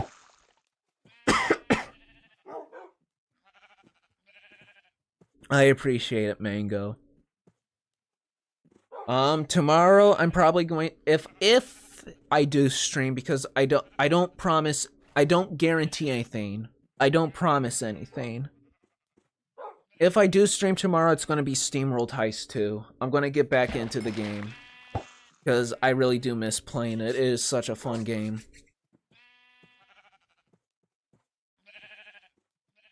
Alright, one more thing. Give me a really good item. That isn't just salmon, please. Like maybe a power 4 bow? A power 3 bow? Sharpness 5, looting 3 diamond sword? Can you even get that from that? Probably. Just one more. If I get a pufferfish or anything better than that, I'll end the stream then. But I refuse to believe that Luck of the Sea is this dog shit. Maybe I need Lure as well. No, doesn't Lure override Luck of the Sea? Like you can't have one over to the other.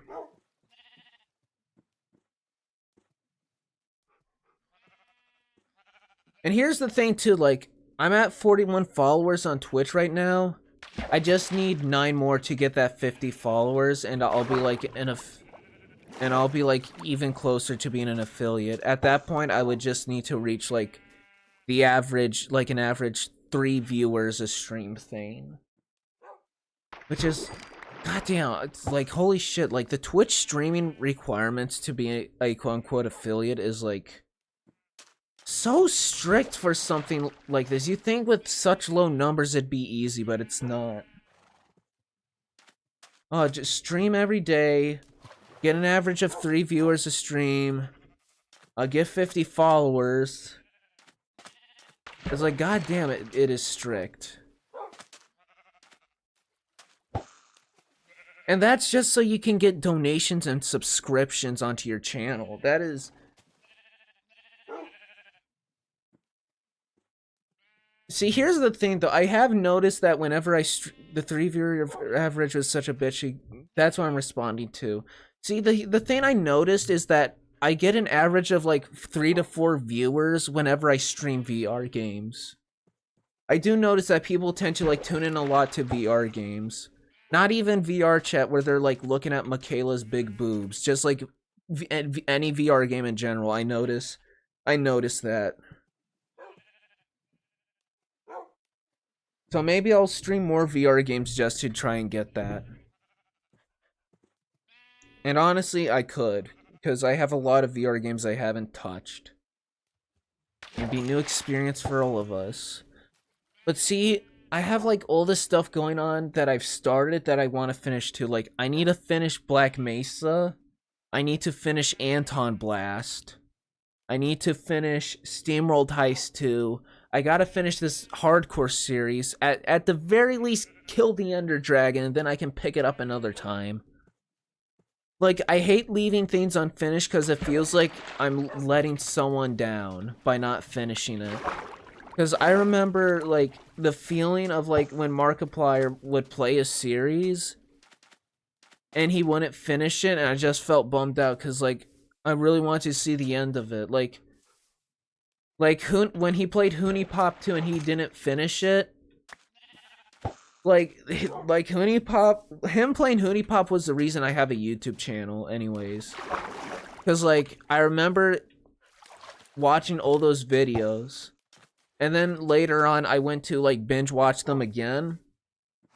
But now they had age restrictions put on them. And those age restrictions made me be like, fuck it, I'll make a YouTube account. Just so I could watch those videos. And then he played the sequel like years later when it came out. But then he never finished it. And then in a Power Wash Pals, like he was talking about like wanting to finish series. And I think I commented to please finish Hoonie Pop 2 because that series was so funny. And I guess that became my top comment or something because eventually he came back to play Hoonie Pop 2. And it was like a full hour-long video of him just finishing the game. But what I learned from that video is that he actually had videos in the backlog he just never uploaded. And then he had the video of him that was cut into that where it was him actually coming back to it. So like he had like 2 videos that he never uploaded. And then he had the video where he came back to it that was all stitched together. And, you know, that kind of annoyed me a little bit when I figured that. So, you had these 2 other videos you never uploaded at that time? Well, but, you know, at the very least, at the end of the day, they came out. So. Alright. I need to stop. This is so relaxing, though. Just standing here, just chatterboxing. While I fish. I'm just fishing in Minecraft.